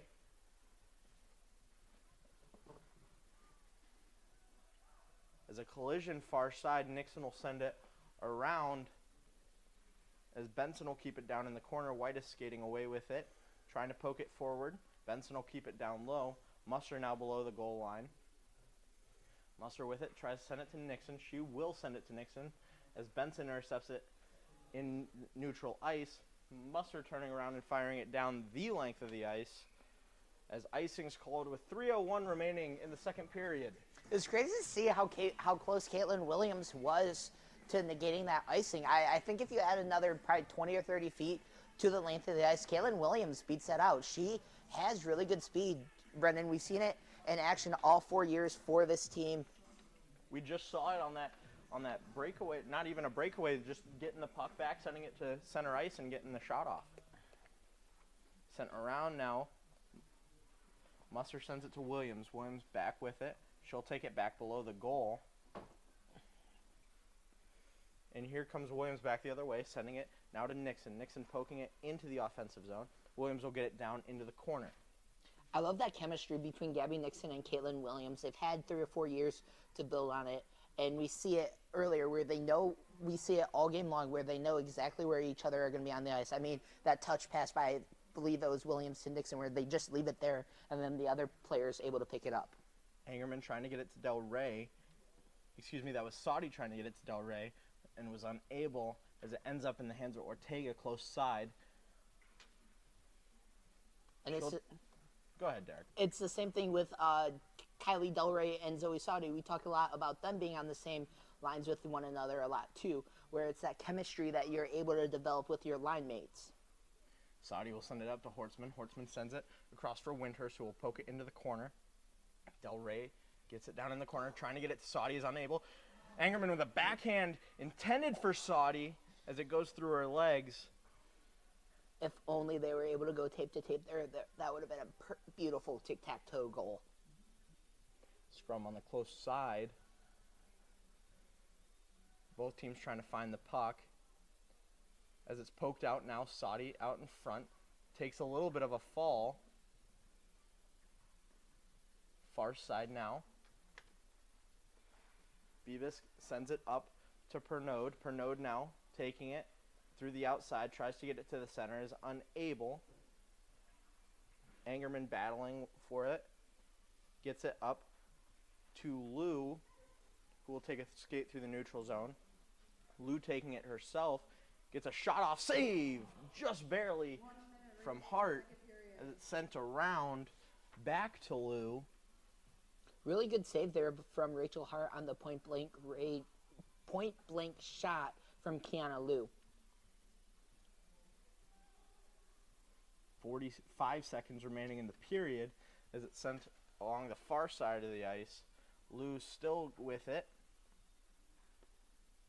As it's sent up into neutral ice, Hortzman back at her own blue line will send it up into the hands of Gray, who will take a shot that goes just high. Hart reaching up for it. She'll stop it with 25 seconds remaining.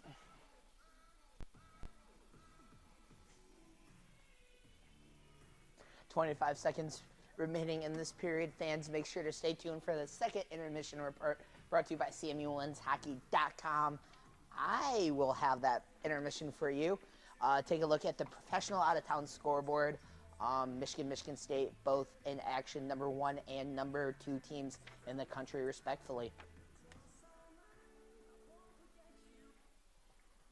As it's sent up into the neutral zone, it'll be Whitus poking away with 10 seconds and sending it down into the Lawrence Tech zone.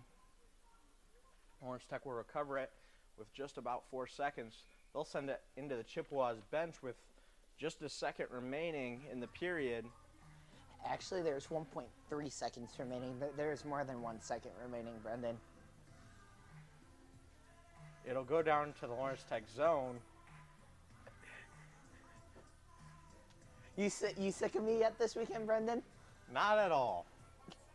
That seemed a little forced. Trying to get a shot off right off the face-off with Borlis as it just gets tied up. After 40 minutes, 3-1 in favor of the Chippewas. We'll send it to a quick break and have Derek Steele back here for your second intermission report right here on CCHN, your home of Chippewa hockey.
Second intermission report brought to you by CMUWomen'sHockey.com. Derek Steele with you. 3-1 Central Michigan lead over the Lawrence Tech Blue Devils. The Chippewas going not only for their second consecutive sweep of the Blue Devils, they're going for their third consecutive sweep of the season, sweeping both Bowling Green and Niagara the last two series, the Bowling Green one being on the road and then Niagara being right here at Martin Ice Arena. Goal scorers for the second period, Alyssa Gray at the 5:37 mark, making it a 2-1 game. Hortzman getting the assist on that goal, her second assist of the night. And then Gabriella Nixon off probably one of the most gorgeous passes I've seen from Caitlin Williams in her career here at CMU, was able to bury 1 point blank range past the goalie Rachel Hart to make it a 3-1 CMU lead here through 40 minutes. And you know what? If you're CMU, first off, you got to stay out of the penalty box. You can't take any silly penalties going into the third period, and this is where we saw the emotions start to run high last night. We started seeing some scuffles after the play start developing here in the third period. So if you're CMU, you just got to play. You got to play your brand of hockey, and I know that's exactly what head coach Chris Haney is saying in the locker room right now. Penalties for the second period. Taylor Story got a cross check at the 9:33 mark, and then less than a minute later, Sophia Buckberger got called off the ice for a cross check at as well. I don't know how to talk apparently. But yeah, 3-1 game here in favor of Central Michigan. 2 goals, 2 penalties the second period, and a lot more action coming the last 20 minutes of the period.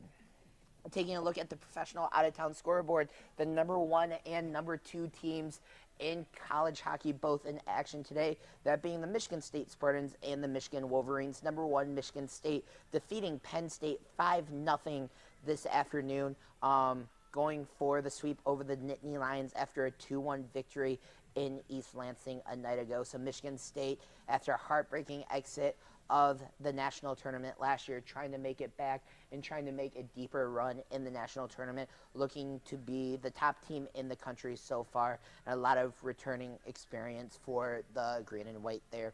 Michigan is in action against number 10 Wisconsin tonight. That puck drop will be at 8 p.m. from, I believe, Michigan. From Ann Arbor, Michigan. The Wolverines looking for that sweep as well after a 7-4 win last night. And we can confirm Connor Salience is not there. So once in the Wolverines' career, they will try to win the correct way without having any side stealing there.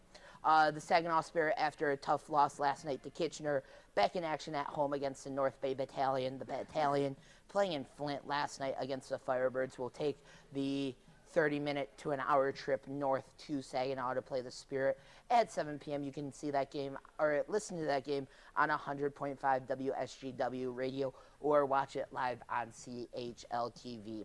The Red Wings are off tonight before hosting the Chicago Blackhawks tomorrow at 1 p.m. on national TV. That game, or that being a rare Sunday afternoon puck drop for the Red Wings at home at Little Caesars Arena. Tough 4-1 loss for the Red Wings last night to the New York Rangers. Currently sit second in the Atlantic Division with a 9-6-0 record for 18 points. Taking a look at the NHL scoreboard, taking a look across the NHL, 2 games were in action already today. The New Jersey Devils winning 2-1 in a shootout, and then the Ottawa Senators beating the Flyers 3-2 in overtime. So both New Jersey and Ottawa picking up key 2 points in the shootout and overtime respectfully. A big night slate for the NHL here tonight on Saturday night. A couple of games to watch out for. Bruins Leafs at 7 p.m. from Toronto. A key rivalry game there. 2 Original 6 teams going at it there. And then the Avs and Oilers at 10 p.m. Two top Western Conference teams. The Avs looking like one of the top teams in the Western Conference this year, and then the Oilers trying to make it back-to-back Stanley Cup appearances, and then hopefully being able to hoist the Stanley Cup come this summer. One more game to take a look at. I know Brendan's going to be rooting for one of these teams here tonight, the Anaheim Ducks going at it against the Vegas Golden Knights. I still don't believe Las Vegas should have a single sports team, but nonetheless, the Golden Knights are in action at home tonight at 10 p.m. Well, that'll do it for your second intermission report here. Brendan Hauser will have the call for you. Third period action here on CCHN right after this break.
You're back.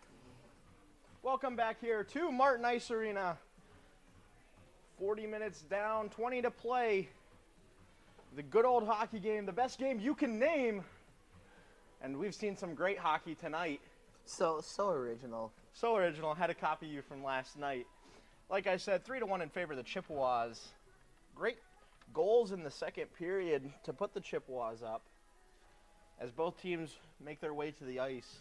Derek, what do you think Coach Chris Haney was saying in the locker room going into this third period?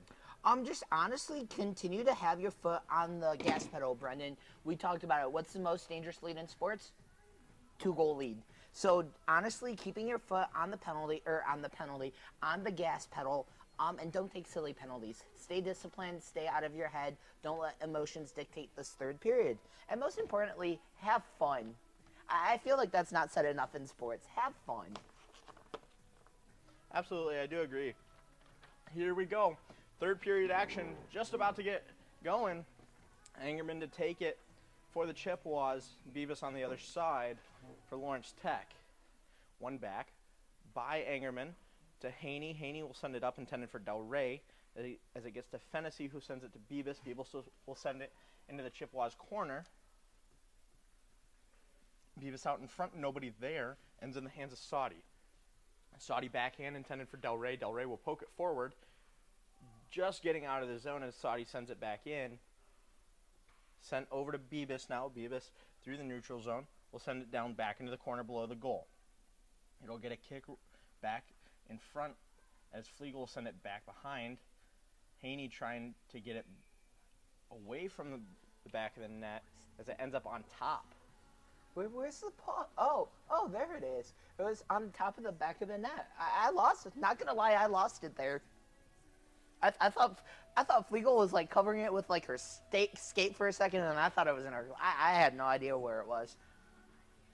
But no, this is exactly how you want to play this period if you're Lawrence Tech. You want to be the aggressive team. You want to have extended zone time and get shots on Lainey Flegel. Gets up to Hubert now, as Hubert will get it out over to Williams. Williams through the neutral zone. She'll take it herself. Leaves it for Nixon. Nixon cutting to the outside. Stops and tries to cut to the middle, is unable. Gets back to Whitus. Whitus will send it down deep. Nixon with a shot. Gets saved by Hart and pushed to the close side. As Hubert will send it to Musser. Musser will send it back to Hubert, who will lose it on the close side to Buckberger, who will try to get up the side. Ends in the hands of Musser, who sends it over to Williams. And that's exactly what I'm talking about with that chemistry between Caitlin Williams and Gabby Nixon. Where Williams has the puck, she knows that Gabby Nixon is right behind her without having to see that she's behind her, so she's just able to leave that puck there, continue skating, and then Gabby Nixon's able to come behind her and pick up the loose puck. Here comes Williams back the other way. She'll take a move to the inside, send it to Nixon. Nixon will turn backwards, send it to the middle, or tries to send it to the middle, as it gets to Hubert in the close side corner, back to Nixon below the goal line, turns back toward behind the net as she sends it up to Whitus. As Whitus loses it and Graham's behind her to pick it up and send it into the Chippewas zone.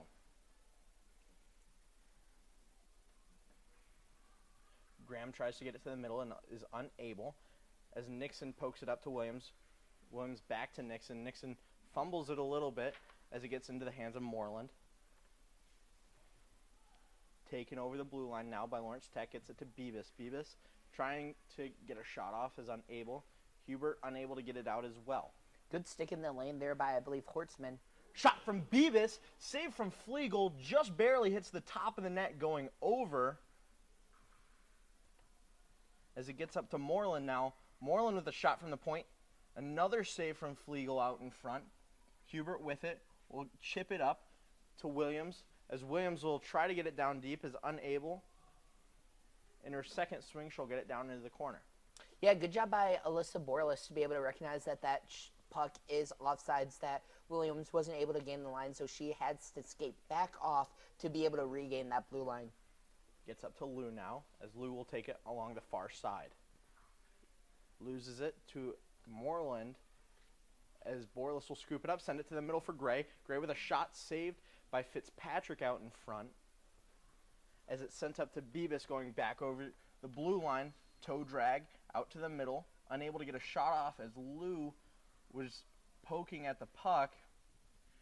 Gray now with it, trying to get it out. She'll send it down the length of the ice, and it will come back down to the Chippewas zone from the icing. Yeah, I'll be interested to see how aggressive Lawrence Tech plays this period, Brendan. We used to see them play it, especially when they had a smaller roster, where they drop back and forward in the defensive zone. So you're basically perpetually playing on a penalty kill, but you have that player there for the stretch passes to try and skate out and negate these icings. I wouldn't be surprised to see them go back to that tactic here in the third period, needing 2 goals. Shot from Langton goes just wide as it gets into the hands of Benson, who will set it back down to Buckberger below the goal. She'll hold it. Unable, delayed penalty now coming against the Chippewas against Elliot Hortzman for hooking. 16-18 remaining in the period.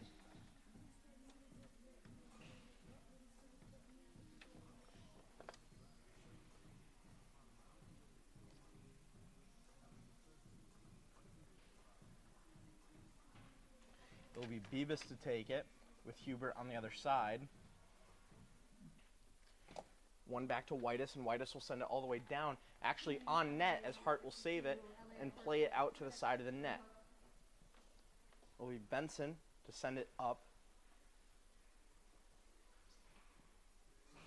Good interception there by Declan Whitus to be able to clear that puck down back into the Lawrence Tech zone as well. Benson now back with it. And this is what CMU has done very well all weekend, Brennan. It feels like even when they're on the penalty kill, it's still 5-on-5 hockey because they've done a really good job of being able to clear the puck and not give Lawrence Tech extended zone time on the power play. Haney now with it. Will send it up the side. Unable to get it out as Hubert blocks a shot. Gets down far side to Buckberger. Buckberger at the hash marks. Turns to the middle with a shot just high. Gets all the way over to Ortega at the point. She'll elect to hold it for a second as she sends it down. Kind of poked away by Kashap, but it's sent around by Langton. Gets all the way over to the far side. Left by Buckberger to Langton with a shot saved from Flegel. With 15:07 remaining in the period and 50 seconds remaining in this Elliot Hortzman penalty. Yeah, really good job by CMU to be able to so far kill off this penalty. And Brendan, it looks like just Lawrence Tech can't get anything going right now. It looks like their forward check, it's been the same way all weekend. It hasn't been able to get a leg up. It looks like CMU's just too fast for them right now. Windhurst now back, trying to get the puck out. Sends it up the boards, gets to Moreland. Moreland now with it, sends it far side. Sent on net. Lawrence Tech now with it. Gets it to Beavis. Beavis now with it. Loses it, fumbles it in the corner. Gets it back though, now below the goal. Tries to wrap it around and find options. Still skating with it is Beavis. Good pressure there by Angerman, able to clear that puck out of the zone. Poked away now by Angerman. Angerman still pressuring for the puck. Now Moreland trying to get it out of there. Sends it back to Beavis. Beavis sends it far side.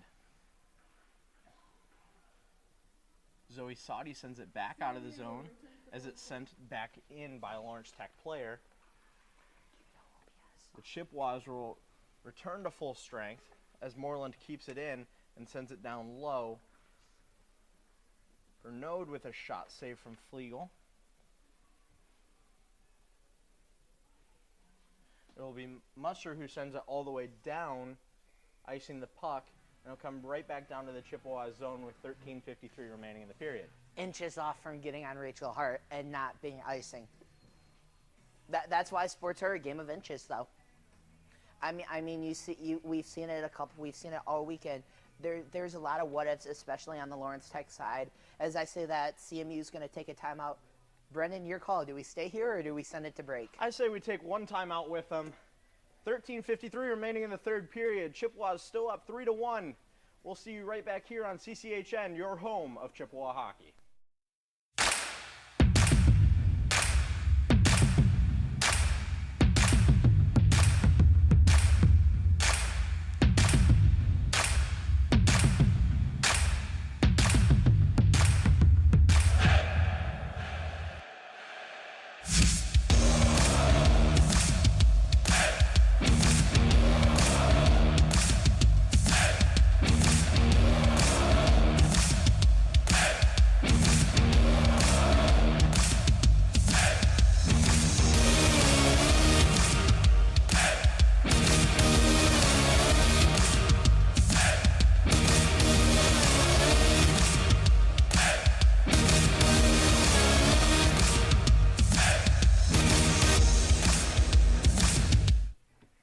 Welcome back here to Martin Ice Arena.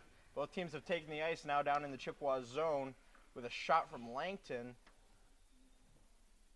All of the teams freeze for a second as the officials still over at the score box talking to the time officials in the box as the puck's dropped again. Shot from Langton and she'll score. Sophia Beavis with the win of the faceoff gets it back to Langton with a shot just going wide and beating Flegel right on Flegel's left-hand side. Man, as soon as I say that, LTU's power play or their forecheck, Brendan, looks dead. Langton with a beautiful shot. I just think Flegel flat out didn't see it, and Langton able to hit it back or hit it past her, and we've got a one-goal game. Excuse me, I believe it was Sophia Buckberger on the face-off win. As now they'll be at center ice. Borlas wins it to the side over to Gray, who sends it back to Hortzman. Hortzman now with it. Will send it up to Lou. Lou will lose it to Langton. Langton trying to send it to center ice. Nobody there. Borlis will pick it up and skate with it. She'll send it intended for Gray, unable to get it in, but Gray will receive it and send it down into the LTU zone where Ortega will pick it up and carry it. As yes, it was Sophia Buckberger on the assist on the Langton goal. So Buckberger with a goal and assist for 2 points here today. And Brendan, CMU's done a really good job of shutting down Sophia Buckberger, but she's that dangerous where she's naturally going to create scoring opportunities. LTU back in their own zone. Ortega now with it, turns and tries to get it the other way. Lou gets a stick on it. As LTU will get it out, it'll get all the way back to Hortzman at her own blue line. Sent up, intended for Lou as it's just poked away. LTU will send it down into the Chippewa zone. As White is now with it. Sends it around to the close side to Armstrong. Armstrong unable to get it out as Beavis will keep it in and get down in the corner. Out in front now as Kashiep will poke it away. Moreland will send it down as LTU players have to tag up. Hortzman will take it from below her goal, taking it all the way herself through the neutral zone. Hortzman with a shot goes just wide off an LTU stick. As it's Story now with it, cutting to the middle. Shot, save from Hart with 12:04 remaining in the third. Man, I love the confidence of Taylor Story with the puck, and that's something she's developed throughout the season, Brendan, is she has the puck in basically the corner. She cuts and weaves through defenders, is able to get right in front of Rachel Hart, slaps or gets a beautiful shot, wrist shot on Rachel Hart, but unfortunately for Story, Rachel Hart makes the stop, just like there. Story now back with it. She'll pass it to Windhurst. Windhurst now with it, far side, sends it down and around all the way back to Story around the boards. Story with it, top of the circle, shot, save from Hart. And you know, Derek, you mentioned it earlier, on that play you saw Windhurst have to kind of step back because Jordan Beavis was out more toward the edge of the center circle. I'll be really interested to see how Lawrence Tech plays the rest of the game. I've seen them go to that 2 or 3 times, and if you're CMU, do you play it as a power play, or do you play it as 4-on-4 and bring a player back? Gets down to Sadi behind the net. Sadi loses it to Fitzpatrick. Like right there, it's 17, that's Beavis down basically at neutral ice, so it's Emily Musser down there with her. Maisie Angerman out in front for Del Rey, goes just wide. Gets back to Angerman. Angerman trying to get it out in front. Gets it over to Sadi. Sadi with it. Turns, shoots. Goes just wide off of a few tips. Maisie Angerman turns, shoots. As Del Rey picks it up and shoots with it. Goes just wide. Sadi with a shot from the goal line as it's saved from Hart, and it'll stay in the LTU zone. And I think that's where having experience against a specific team and seeing a specific team year after year will help. I really like the comment that Jim Nance and Tony Romo made in the Bills-Chiefs game last week, where football and hockey are definitely a lot different, but you see a team over and over again. You're not looking at film from other games. You're looking at film as there's a shot off the draw from Windhurst saved by Rachel Hart, but you're looking at film from the last time you played them. So CMU's going into this week, is watching film from last November, looking at what Lawrence Tech did against them and how they were able to beat Lawrence Tech. Benson will send it around, intended for Langton. Harassed by Del Rey, and Del Rey will skate out with it. Gets in the hands of Buckberger, though, as she'll send it around Maisie Angerman. Zoe Sadi stepping in, trying to get it out of there. Buckberger ends up getting it out of the zone. As here comes Del Rey back the other way. Del Rey at the top of the circles. Makes a cut back. Tries to get it to the middle. Is unable. Muster will keep it in. Trying to get it out again is Benson. As Muster sends it down into the zone, Del Rey will get a change. Sent up to Langton now. Langton through the neutral zone. Slap shot from outside the blue line. Save from Flegel. She'll poke it away to Windhurst. Windhurst now with it. We'll send it up to Williams. Williams up to Nixon, just in front of her, unable to get a hold of it as it's sent in by Benson. Muster now with it. We'll poke it up to Hubert. Hubert tries to get it around. Benson is unable as Nixon gets it back. to Musser. Musser sends it up along the far side as Nixon will poke it forward. Nixon gets it into the zone. Williams will send it around to Hubert. Hubert turns back the other way as Williams scoops it up and carries it herself. Hubert out to Nixon. Nixon with a shot just wide. And if you're CMU, this is exactly, oh, look out, a penalty coming there on Lawrence Tech, as it was whoever was started dancing as they got back up on the ice. I believe that was Windhurst taken down on the play. Actually, it was Hubert taken down. So it's Fennessy going to the box.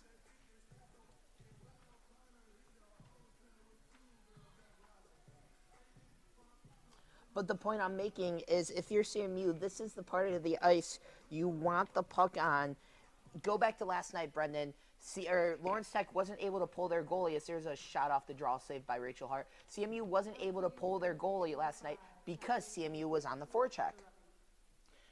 Here's Nixon with it. She'll send it up to Whitus. Whitus sends it over to Hortzman. Hortzman sends it intended for Williams just out in front. As Williams still with it along the close side hash marks, she'll turn back down toward the goal line, send it down below to Nixon.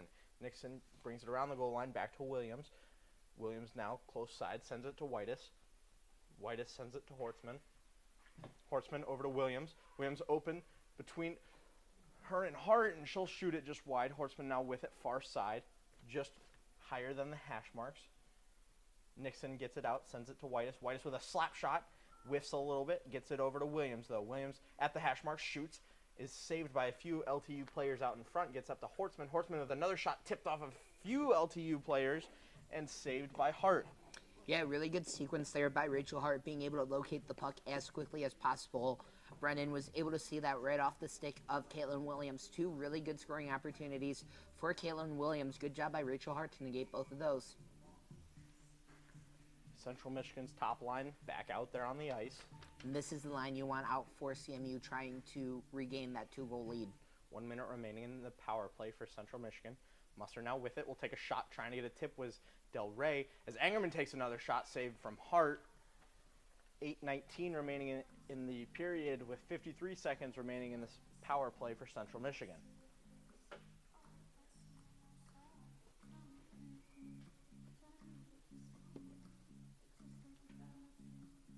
One back by Angerman to Musser. Musser now with it. Sends it over to Angerman again. She'll send it out in front for Del Rey as Windhurst steps in and takes a backhand shot that goes just wide. Saudi now with it below the goal line. Getting pushed into the corner. She'll cut in down low. Del Rey scoops it up and takes it back up high. Sends it to Musser. Musser out in front. Slap shot. Goes in! Musser from the blue line! That'll put them up 4-2 on the power play. We've seen Musser being able to take those shots. Brendan, go back to the second Michigan State game. Different part of the ice over at Monday. It was on the opposite side. It was the left side of the ice for Emily Musser, but we know she's able to take those shots. Beautiful slap shot from the blue line, able to pit it past Rachel Hart.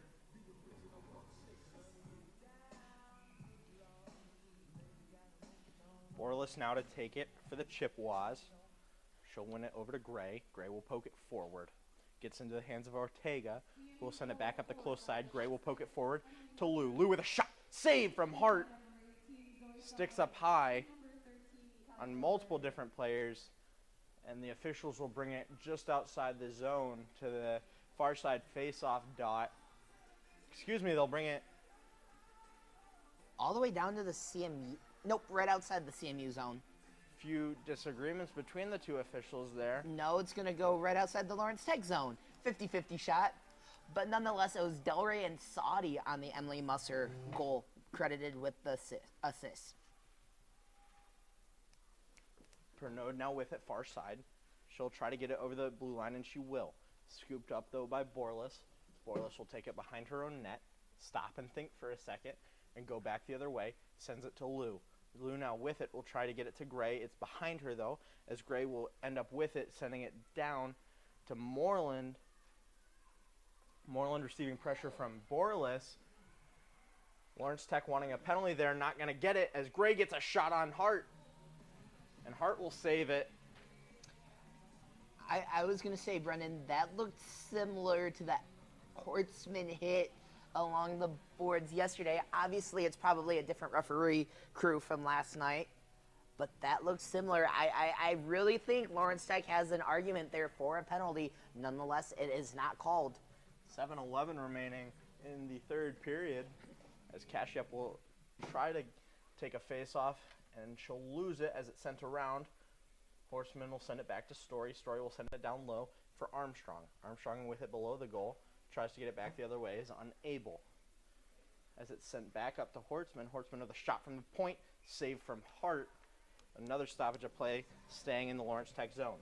6:54 remaining in regulation. CMU up by 2 goals. Now, Brendan, if you're Lawrence Tech, obviously still early to pull the goalie. When do you start thinking about pulling Rachel Hart? Honestly, I wouldn't be surprised if we see that within the next 4 to 5 minutes. Story now to take it for the Chippewas. Let's get Taylor Story a goal here. Taylor Story wins it back to Kashyap. Kashyap with a shot. Gets blocked by a few LTU players. Kashyap now with it. Takes it below the goal line. Kashyap still with it. We'll send it up to Whitus. Whitus with a slap shot. Goes wide. Gets it over to Armstrong, though. Armstrong now with it below the goal line. It's sent back up to Whitus. Whitus with it. Sends another shot just wide. Story now with it. Shot save from Hart. As it's below the goal line now, it's Kashyap sending it up to Hortzman. Hortzman with a shot save from Hart. Story with it. Another shot goes just wide.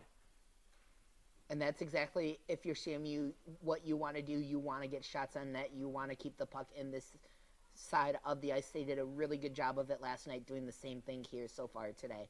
Story now with it far side, pokes it down for Kashyap. Kashyap will try to send it to the middle, is unable as it gets up to Beavis. Beavis receiving pressure from Hortzman. Beavis will get a pass over. Is it still not out of the LTU zone as Kashyap will send it down deep, and the Chippewas will get a full line change. Del Rey pressuring. She'll scoop up the puck and she'll take it into the zone, tapping it around. Del Rey poking it around. Here's Sadi with it with a shot. Goes just wide into Del Rey. Del Rey pokes it to the middle. Nobody there, though. Buckberger trying to get it around Del Rey, and she will. Here comes Buckberger back the other way. Sends it up. As it was Musser who sent it back into the zone. LTU trying to get it out. Del Rey far side. Gets it onside. Top of the circle sends it to Angerman. Too far behind her, though. Angerman still trying to pull it toward the goal. Is unable as Buckberger goes back the other way to the boards. Around Angerman. Delayed penalty going against Maisie Angerman for tripping.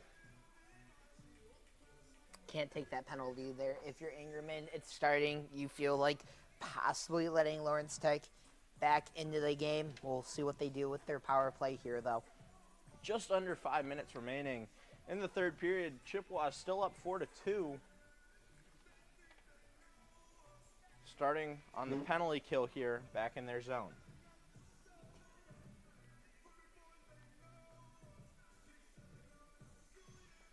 Did that song just say what I think it said?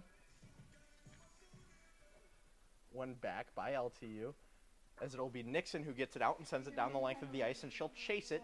Hart out to play it. She'll send it below the goal line. Nixon still pressuring. She'll poke it away. Nixon gains control of the puck, loses it pretty quickly as Ortega scoops it up and takes it below the goal line.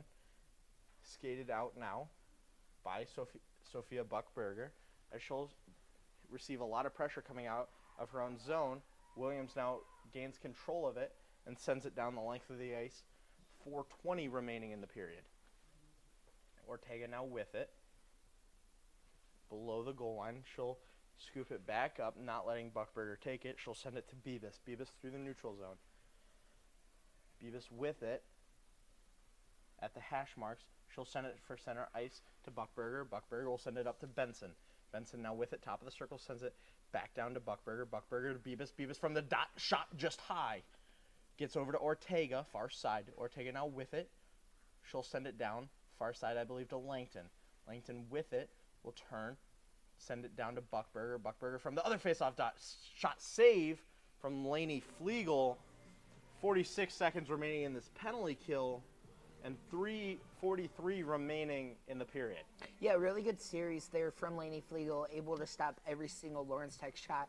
And Brendan, the 2 goals here for her today allowed for Lainey Flegel. I know the second one she just flat out did not see off the stick of Langton. The first one was from Sophia Buckberger, who has probably one of the best slap shots I've ever seen. Yeah, really good day between the pipes once again for Lainey Flegel, though. Hubert wins it back as Whitus unable to get it out. Fitzpatrick will take a shot as it's tipped off a few Central Michigan players, and Whitus will get another chance and set it down the length of the ice. Just over 30 seconds remaining in this penalty kill for the Chippewas. Love that tenacity there by Declan Whitus in the defensive zone on the penalty kill. Wasn't able to clear it. The first attempt, Lawrence Tech kept it in on the blue line. It was Whitus on the second attempt able to clear it down the ice, and now CMU killing off even more time.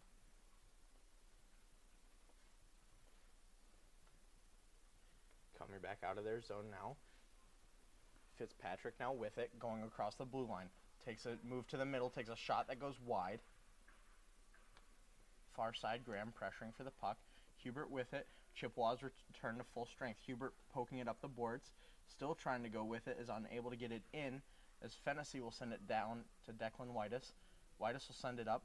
Intended for Lou, gets out in front of her, but she'll scoop it up along the boards and take it. Sends it back to Kashyap. Kashyap from the dot shoots and save from Hart. 2:37 remaining in the period. Yeah, I really like that shot there from Kashyap. Really good job by Kiana Liu, too, knowing that she was trailing behind her. Left that puck there for her to be able to give Kashyap a step-up shot, one-timer to try and pin it past Rachel Hart. Just another really good save there. Fundamental save with the glove by Rachel Hart. One back to Moreland. Moreland sends it over to Buckberger. Buckberger has it and takes it back below her goal line. We'll try to send it out and around, and it will get over to Langton. Langton will send it back over as it's poked away by Borlas. Langton sends it back to Moreland. Moreland sends it up to Beavis. Beavis now with it over the blue line. Makes a few moves as it's poked away and gets to Lou. Lou will send it to Gray. Gray unable to get it out as Moreland takes a shot. Textbook save from Lainey Flegel with her glove. Flegel seeing that puck all the way off the stick of the shooter there. And Brennan, I would love to see Lawrence Tech start getting screeners in front of the net. That's how they scored. That's how they scored their first goal, is a screener. It was actually a CMU screener in front of the net. Lainey Flegel wasn't able to see it. If you're able to start affecting the vision of Lainey Flegel, you might be able to pit another one past her. Borlas now with it. We'll send it up along the boards as it's tipped off by Ortega. No icing. Benson back to play it. Receiving pressure from Lou, and on the other side is Gray. She'll send it up and around to Pernod. Pernod now with it, making a move. Sends it to Beavis. Beavis with it over the blue line.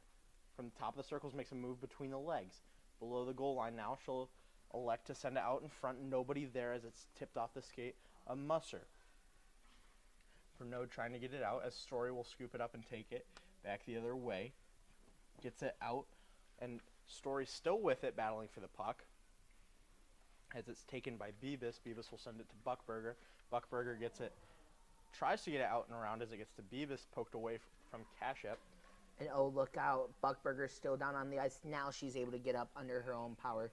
Shot from Kashyap will be stopped by Hart, and Hart will elect to take a stoppage with just over a minute, with a minute and 8 seconds remaining in this last period. Still 4-2 in favor of the Chippewas. And Brendan, this is where CMU shined last night. They didn't let Lawrence Tech get extended zone time in their own zone the last couple minutes, so Rachel Hart wasn't able to come out of the net. Expect CMU to try and do the same thing here. And you'd have to think, if you're Lawrence Tech and they get it out, to see them pull Rachel Hart out of the net as it's sent around over to Ortega, trying to get the breakout going. Sent up now to Graham. Graham sending it up now to Fitzpatrick. Hart remaining in her net. Fitzpatrick now backhand shot, saved from Flegel. Ends up in the hands of Hubert. Hubert sends it up. Hubert taking it herself, gets it to Kashyap.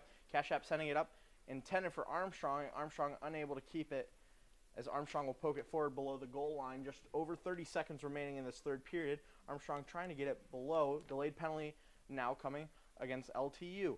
Maisie Angerman with it, takes a move toward the middle. Maisie Angerman still going. Armstrong slow to get up. Angerman still skating circles around this LTU defense. Passes to Del Rey. Del Rey with a shot. Stopped by an LTU player out in front as Armstrong slow to get up. 17 seconds remaining in this game. Armstrong is holding, kind of shaking out. I believe it's the right wrist. Is that going to be a slash or a hook? Couldn't tell what that call was there. I believe that was a slashing call.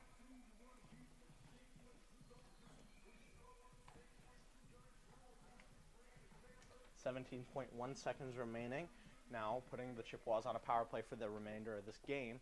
As Saudi comes in to assist, Hortzman gets up to her, takes a shot, save from Hart.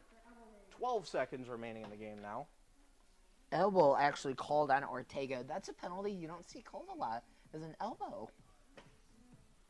Angerman to take it again. As it's sent around by an LTU player, gets over to Del Rey. Del Rey trying to get it down and gets it to Saudi. Saudi now behind the goal, gets it to Maisie Angerman. Angerman up to Hortzman. Just before the buzzer sounds, as the Chippewas will win this game 4-2 and sweep the LTU Blue Devils in one of their last few games, last few series in this semester, just having about 4 weeks left. Yeah, Brendan, what a win. What a gutsy win for CMU. You go down early in this game, 1-0, you battle back. Really good back and forth hockey game. Lawrence Tech, I mentioned it in the pregame, shows just a team that historically has played CMU. Very tough, very hard fought win for this team. You got to give all the praise to Lawrence Tech's coaching staff. Head coach Ashley Harper, assistant coach Sarah Hutchinson, assistant coach Ron Seifert.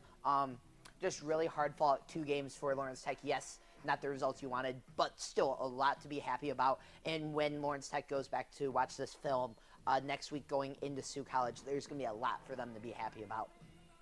Absolutely, Derek. With that, we'll send it to a quick break and see you back here for post-game coverage right here on CCHN, your home of Chippewa hockey.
You're live, Brendan.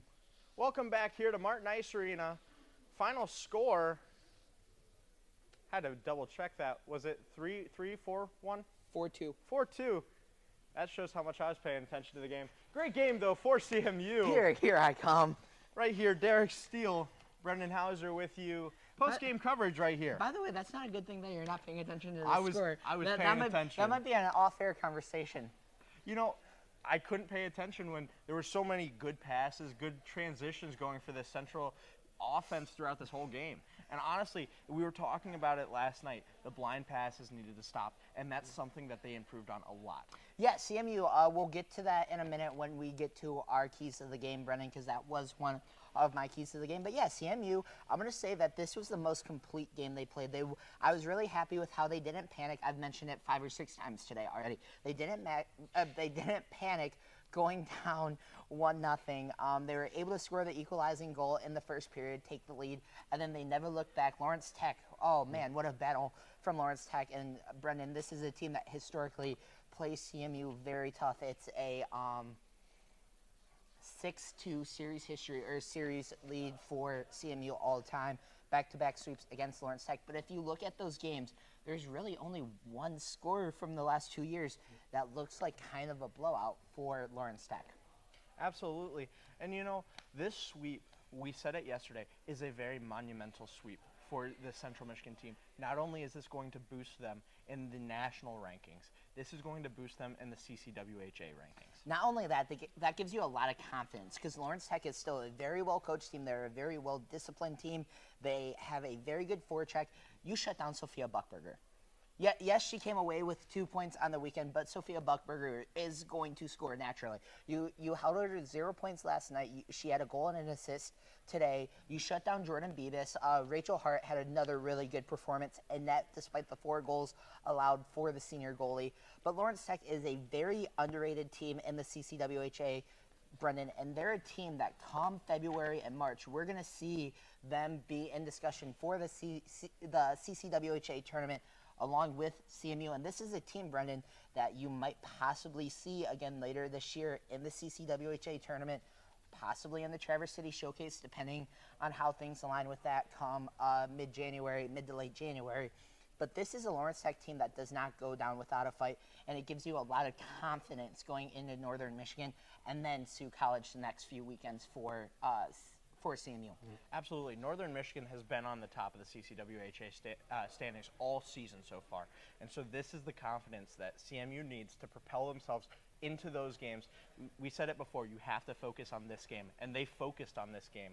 And so I think now they have these the practices this next week. Now they can focus on that. And now this is when you're going to start breaking down film on Northern Michigan. Northern Michigan has a huge series this weekend against, I believe it's Ohio State. I want to say it's on my notes behind me. I want to say it's Ohio State. So that's going to be a tough series for Northern Michigan, for the Wildcats. Excuse me, before they make the trip down south to Mount Pleasant. So CMU is going to be watching that Northern Michigan-Ohio State series to not only scout Northern Michigan. Yes, you don't see Ohio State this regular season at all as a conference opponent. That's another team that come February or March you might see in the conversation for a CCWHA tournament appearance or a national title or a national tournament appearance, excuse me. So CMU is going to be watching a lot of Northern Michigan, see what they do so well there. A very well-coached team. Northern Michigan, historically one of the top teams in the CCWHA at the Division II level, right back towards the top again this year.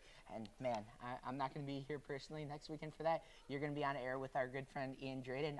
You're gonna have 2 great games to call there. I'm so excited for that series against Northern Michigan. Absolutely. That will be right here on CCHN. But with that, let's take a look at how our impact players did this game, I should say. Do you want to start us off? Yeah, so the first one we had is Mahek Kashyap. Nothing on the scoring sheet for her today, neither with Taylor Story, but still really good games for Taylor Story and Kashyap. I love the confidence that Taylor Story has with the puck.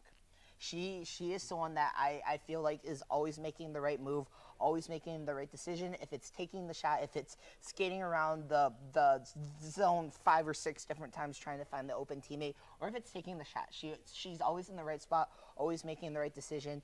Kashyap, fast, intense, plays the right brand of hockey, and she's someone that as the season goes on, I said it in the pregame show, as the season starts to go on and she figures out what her role on this team is going to be, I expect to see her start propelling up the stat sheet as well. Absolutely. We've talked about it multiple times. Taylor Story is a great skater, and that's something I feel like we've talked about with multiple of these Central Michigan players. This Central Michigan team has so many quick skaters that know what they're doing on the ice, know where everyone's at constantly, and that's what's going to help them when it comes to Northern Michigan or other teams like Sioux. I think CMU, what they do best is they do all the little things best. It's the things that you can't coach. It's, do you know how to skate with the puck? Do you know how to handle the puck? Do you know how to shoot the puck? Do you know how to be a good teammate? Do you know how to keep your heads up when you're down? That stuff you can't coach, especially at the collegiate level. You expect, as a coach, you expect your players to be able to do all those things right.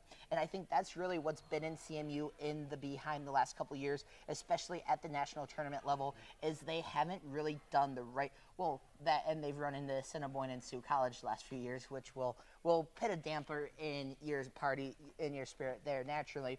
But no, CMU does all the little things correctly, and it's all the non-coachable things that they do correctly, which is a very good sign, because now you can build up. You can start building your system. You can start. You have the foundation there, all the non-coachable things to build your house, and that's what CMU is doing, and we're starting to really see them hit their stride now with this 6-game winning streak.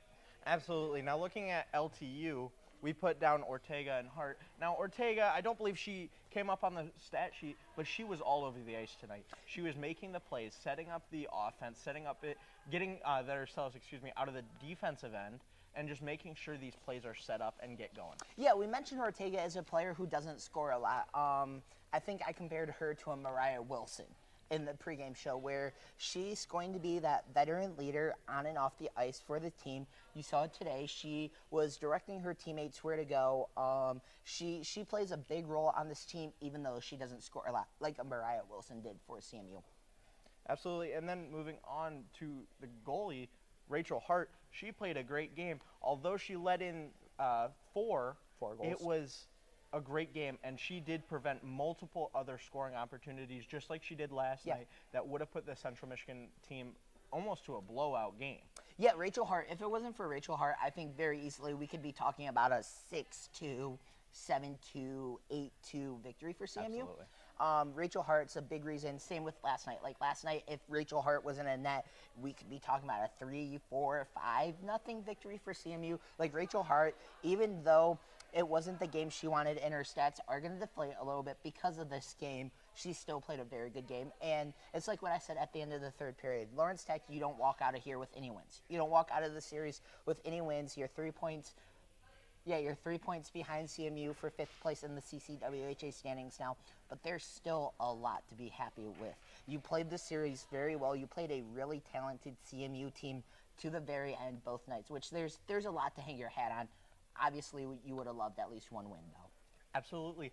Though, you did say it, they're only a few points behind CMU, and the top of the CCWHA standings are so very close. Going into this weekend, 1st through 6th were only separated by probably about 4 to 5 points. That is a weekend or two weekends of games, and that could completely flip these standings. Yeah, I totally agree. It's like what we talked about last night with Sioux College, Bowling Green, and then CMU, where we needed CMU to win against Lawrence Tech, and then we needed Sioux College to beat, I believe it was Minnesota Duluth, and then we needed Bowling Green to lose to, I want to say it was Illinois. None of those ended up happening. CMU stayed in 5th place, but the fact that 3rd place and 5th place now are only separated by like a point or two is a huge difference, especially because CMU plays Sioux College in 2 or 3 weekends. Like not to take our attention away from Northern Michigan, like our attention goes to Northern Michigan again, but Sioux College is looming in the waiting room. Absolutely. And I said it was going to be a tough 2 weeks with Lawrence Tech and Northern Michigan, though it's going to be a very tough next 2 weeks. You have Northern Michigan, and then I would say usually the number 1 in CCWHA. It's only like they're 2 or 3 time defending national champions, very well coached team, gets like every really good Canadian team. I mean, you can make every argument you want about should Sioux College be Division I, should they be Division II. Nonetheless, they are a team you have to play, and they are a team you have to beat, and they are a very darn good team too. Absolutely. And moving into your keys of the game, I'll mention it and then I'll let you talk about it. Yeah. Minimizing time on PK. I feel personally CMU did an okay time. Give me a second. I'm going to grab my stat sheet. I feel like CMU did an okay time on this, though it was really Lawrence Tech who really struggled with this, and this is why I believe that CMU did put in these 4 goals and did just do a great job dominating this game. Yeah, CMU did a really good job. I think the difference maker, Brendan, you mentioned it, is the power play and penalty kill for CMU. They're starting to hit their strides. They're starting to look very good. It was 4 penalties, 4 power play opportunities for CMU, but I'm going to make an argument here for a second. I'm going to say the big difference maker in this game is the fact that twice, once in the first period, once in the second period, Lawrence Tech had a 5-on-4 power play, then they take a penalty. And now not only are you losing that power play, you're going 4-on-4, but once that penalty for CMU is killed off, you have to kill off your own penalty. So you're going from a power play to 4-on-4 to a penalty kill, which is backbreaking for Lawrence Tech. It takes away a golden opportunity to score. Absolutely, and moving on, getting pucks on net. CMU did this excellently this game. I would say this is one of their best games of getting the puck on the net and getting shots. Yeah, I'll be really confident, really interested to see what the final shot count was for CMU, not only tonight, but this weekend. They did a really good job of hassling Rachel Hart and getting shots on net. Absolutely, and last one was known blind passes. We talked about this at the beginning, but CMU did an excellent job of limiting those. Though there were a few non-tape-to-tape passes, the blind passes were very few and far between. I'm going to be really interested to see what the lines for Northern Michigan are for CMU, because we're starting to see, especially the top two lines, Adelray, Saudi, Angerman, and then Nixon, Williams, Hubert, starting to really click. And then we're starting to see that third line of, I believe it's Armstrong, Borlis, and then Keshup's usually on that third line. Taylor Story kind of flips between that third and fourth line. We're starting to see chemistry. We're starting to see a lot of rapport blow up. I mentioned the two just like left passes by Caitlin Williams. We saw Keshup do it for, I believe it was Taylor Story from that fourth line. Yeah, we're starting to see a lot of chemistry built between lines, which is a really good thing. And like I said, CMU is starting to hit their stride. Absolutely, and I'll let you, moving on to this this almost next to last part. Yeah. I'll let you kind of mention this. These are our 3 stars of the game. I'll let you take it away. Yeah, so the third star, we went Hortzman, 2 assists on the afternoon for her. Really good game from the defensive position for her, especially in the absence of Carly Sato. She stepped up. She kind of filled that role that Carly Sato played last night, and she did a very good job of it. Second one, Sophia Buckberger.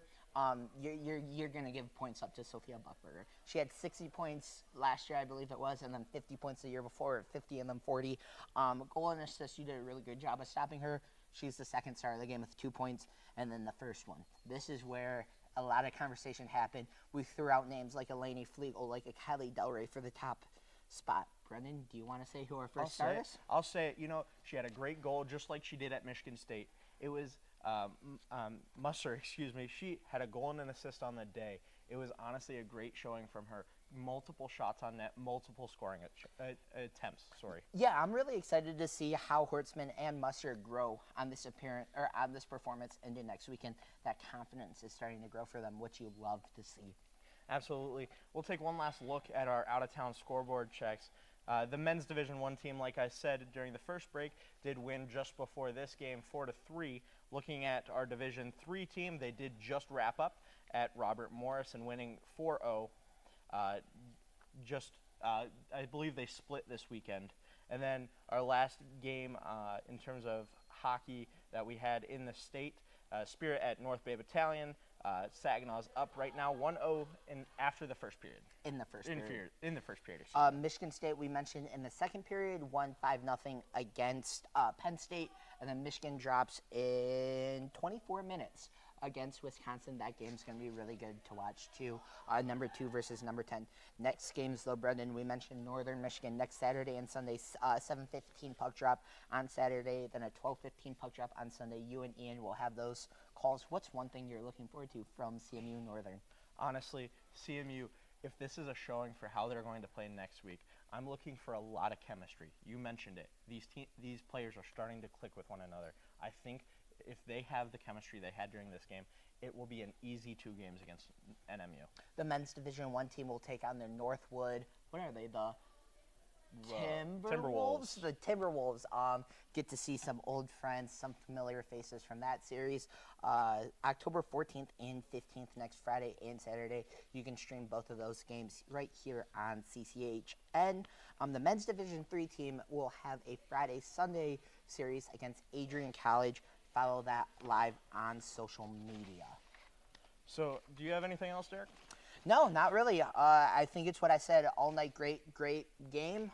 Great performance by both of these teams. And another great win by CMU to extend their winning streak to 6. With that, we'd like to remind you that the broadcast of tonight's game was a copyrighted presentation of the American Collegiate Hockey Association, the CMU Club Hockey Network, and Moore Hall Television. No reproduction, retransmission, or other distribution or of the descriptions or accounts of this game may take place without the express written consent of the ACHA, CCHN, and MHTV. With that, I'd like to throw out a few thank yous, specifically to Aiden Beckman, who ran our camera. And Dylan Niermeyer. And Don't forget Dylan. And Dylan Niermeyer for being our producer and cameraman for the first period. As well as the guys over at Moore Hall. They have helped us out by providing this equipment. And thank you to you for putting up with me this weekend. Thank you for putting up with me. So I gotta repeat this question to you that I asked you at the end of the second period. You sick of me yet? Not yet. Not yet? You got a couple more weekends to go with me? Absolutely. Well, it's been fun, buddy. With that, Central Michigan does beat Lawrence Tech 4-2 in all 3 periods of regulation time. With that, I say thank you for myself, Brendan Hauser, and Derek Steele. Have a great night, and we'll see you next week for Northern Michigan University.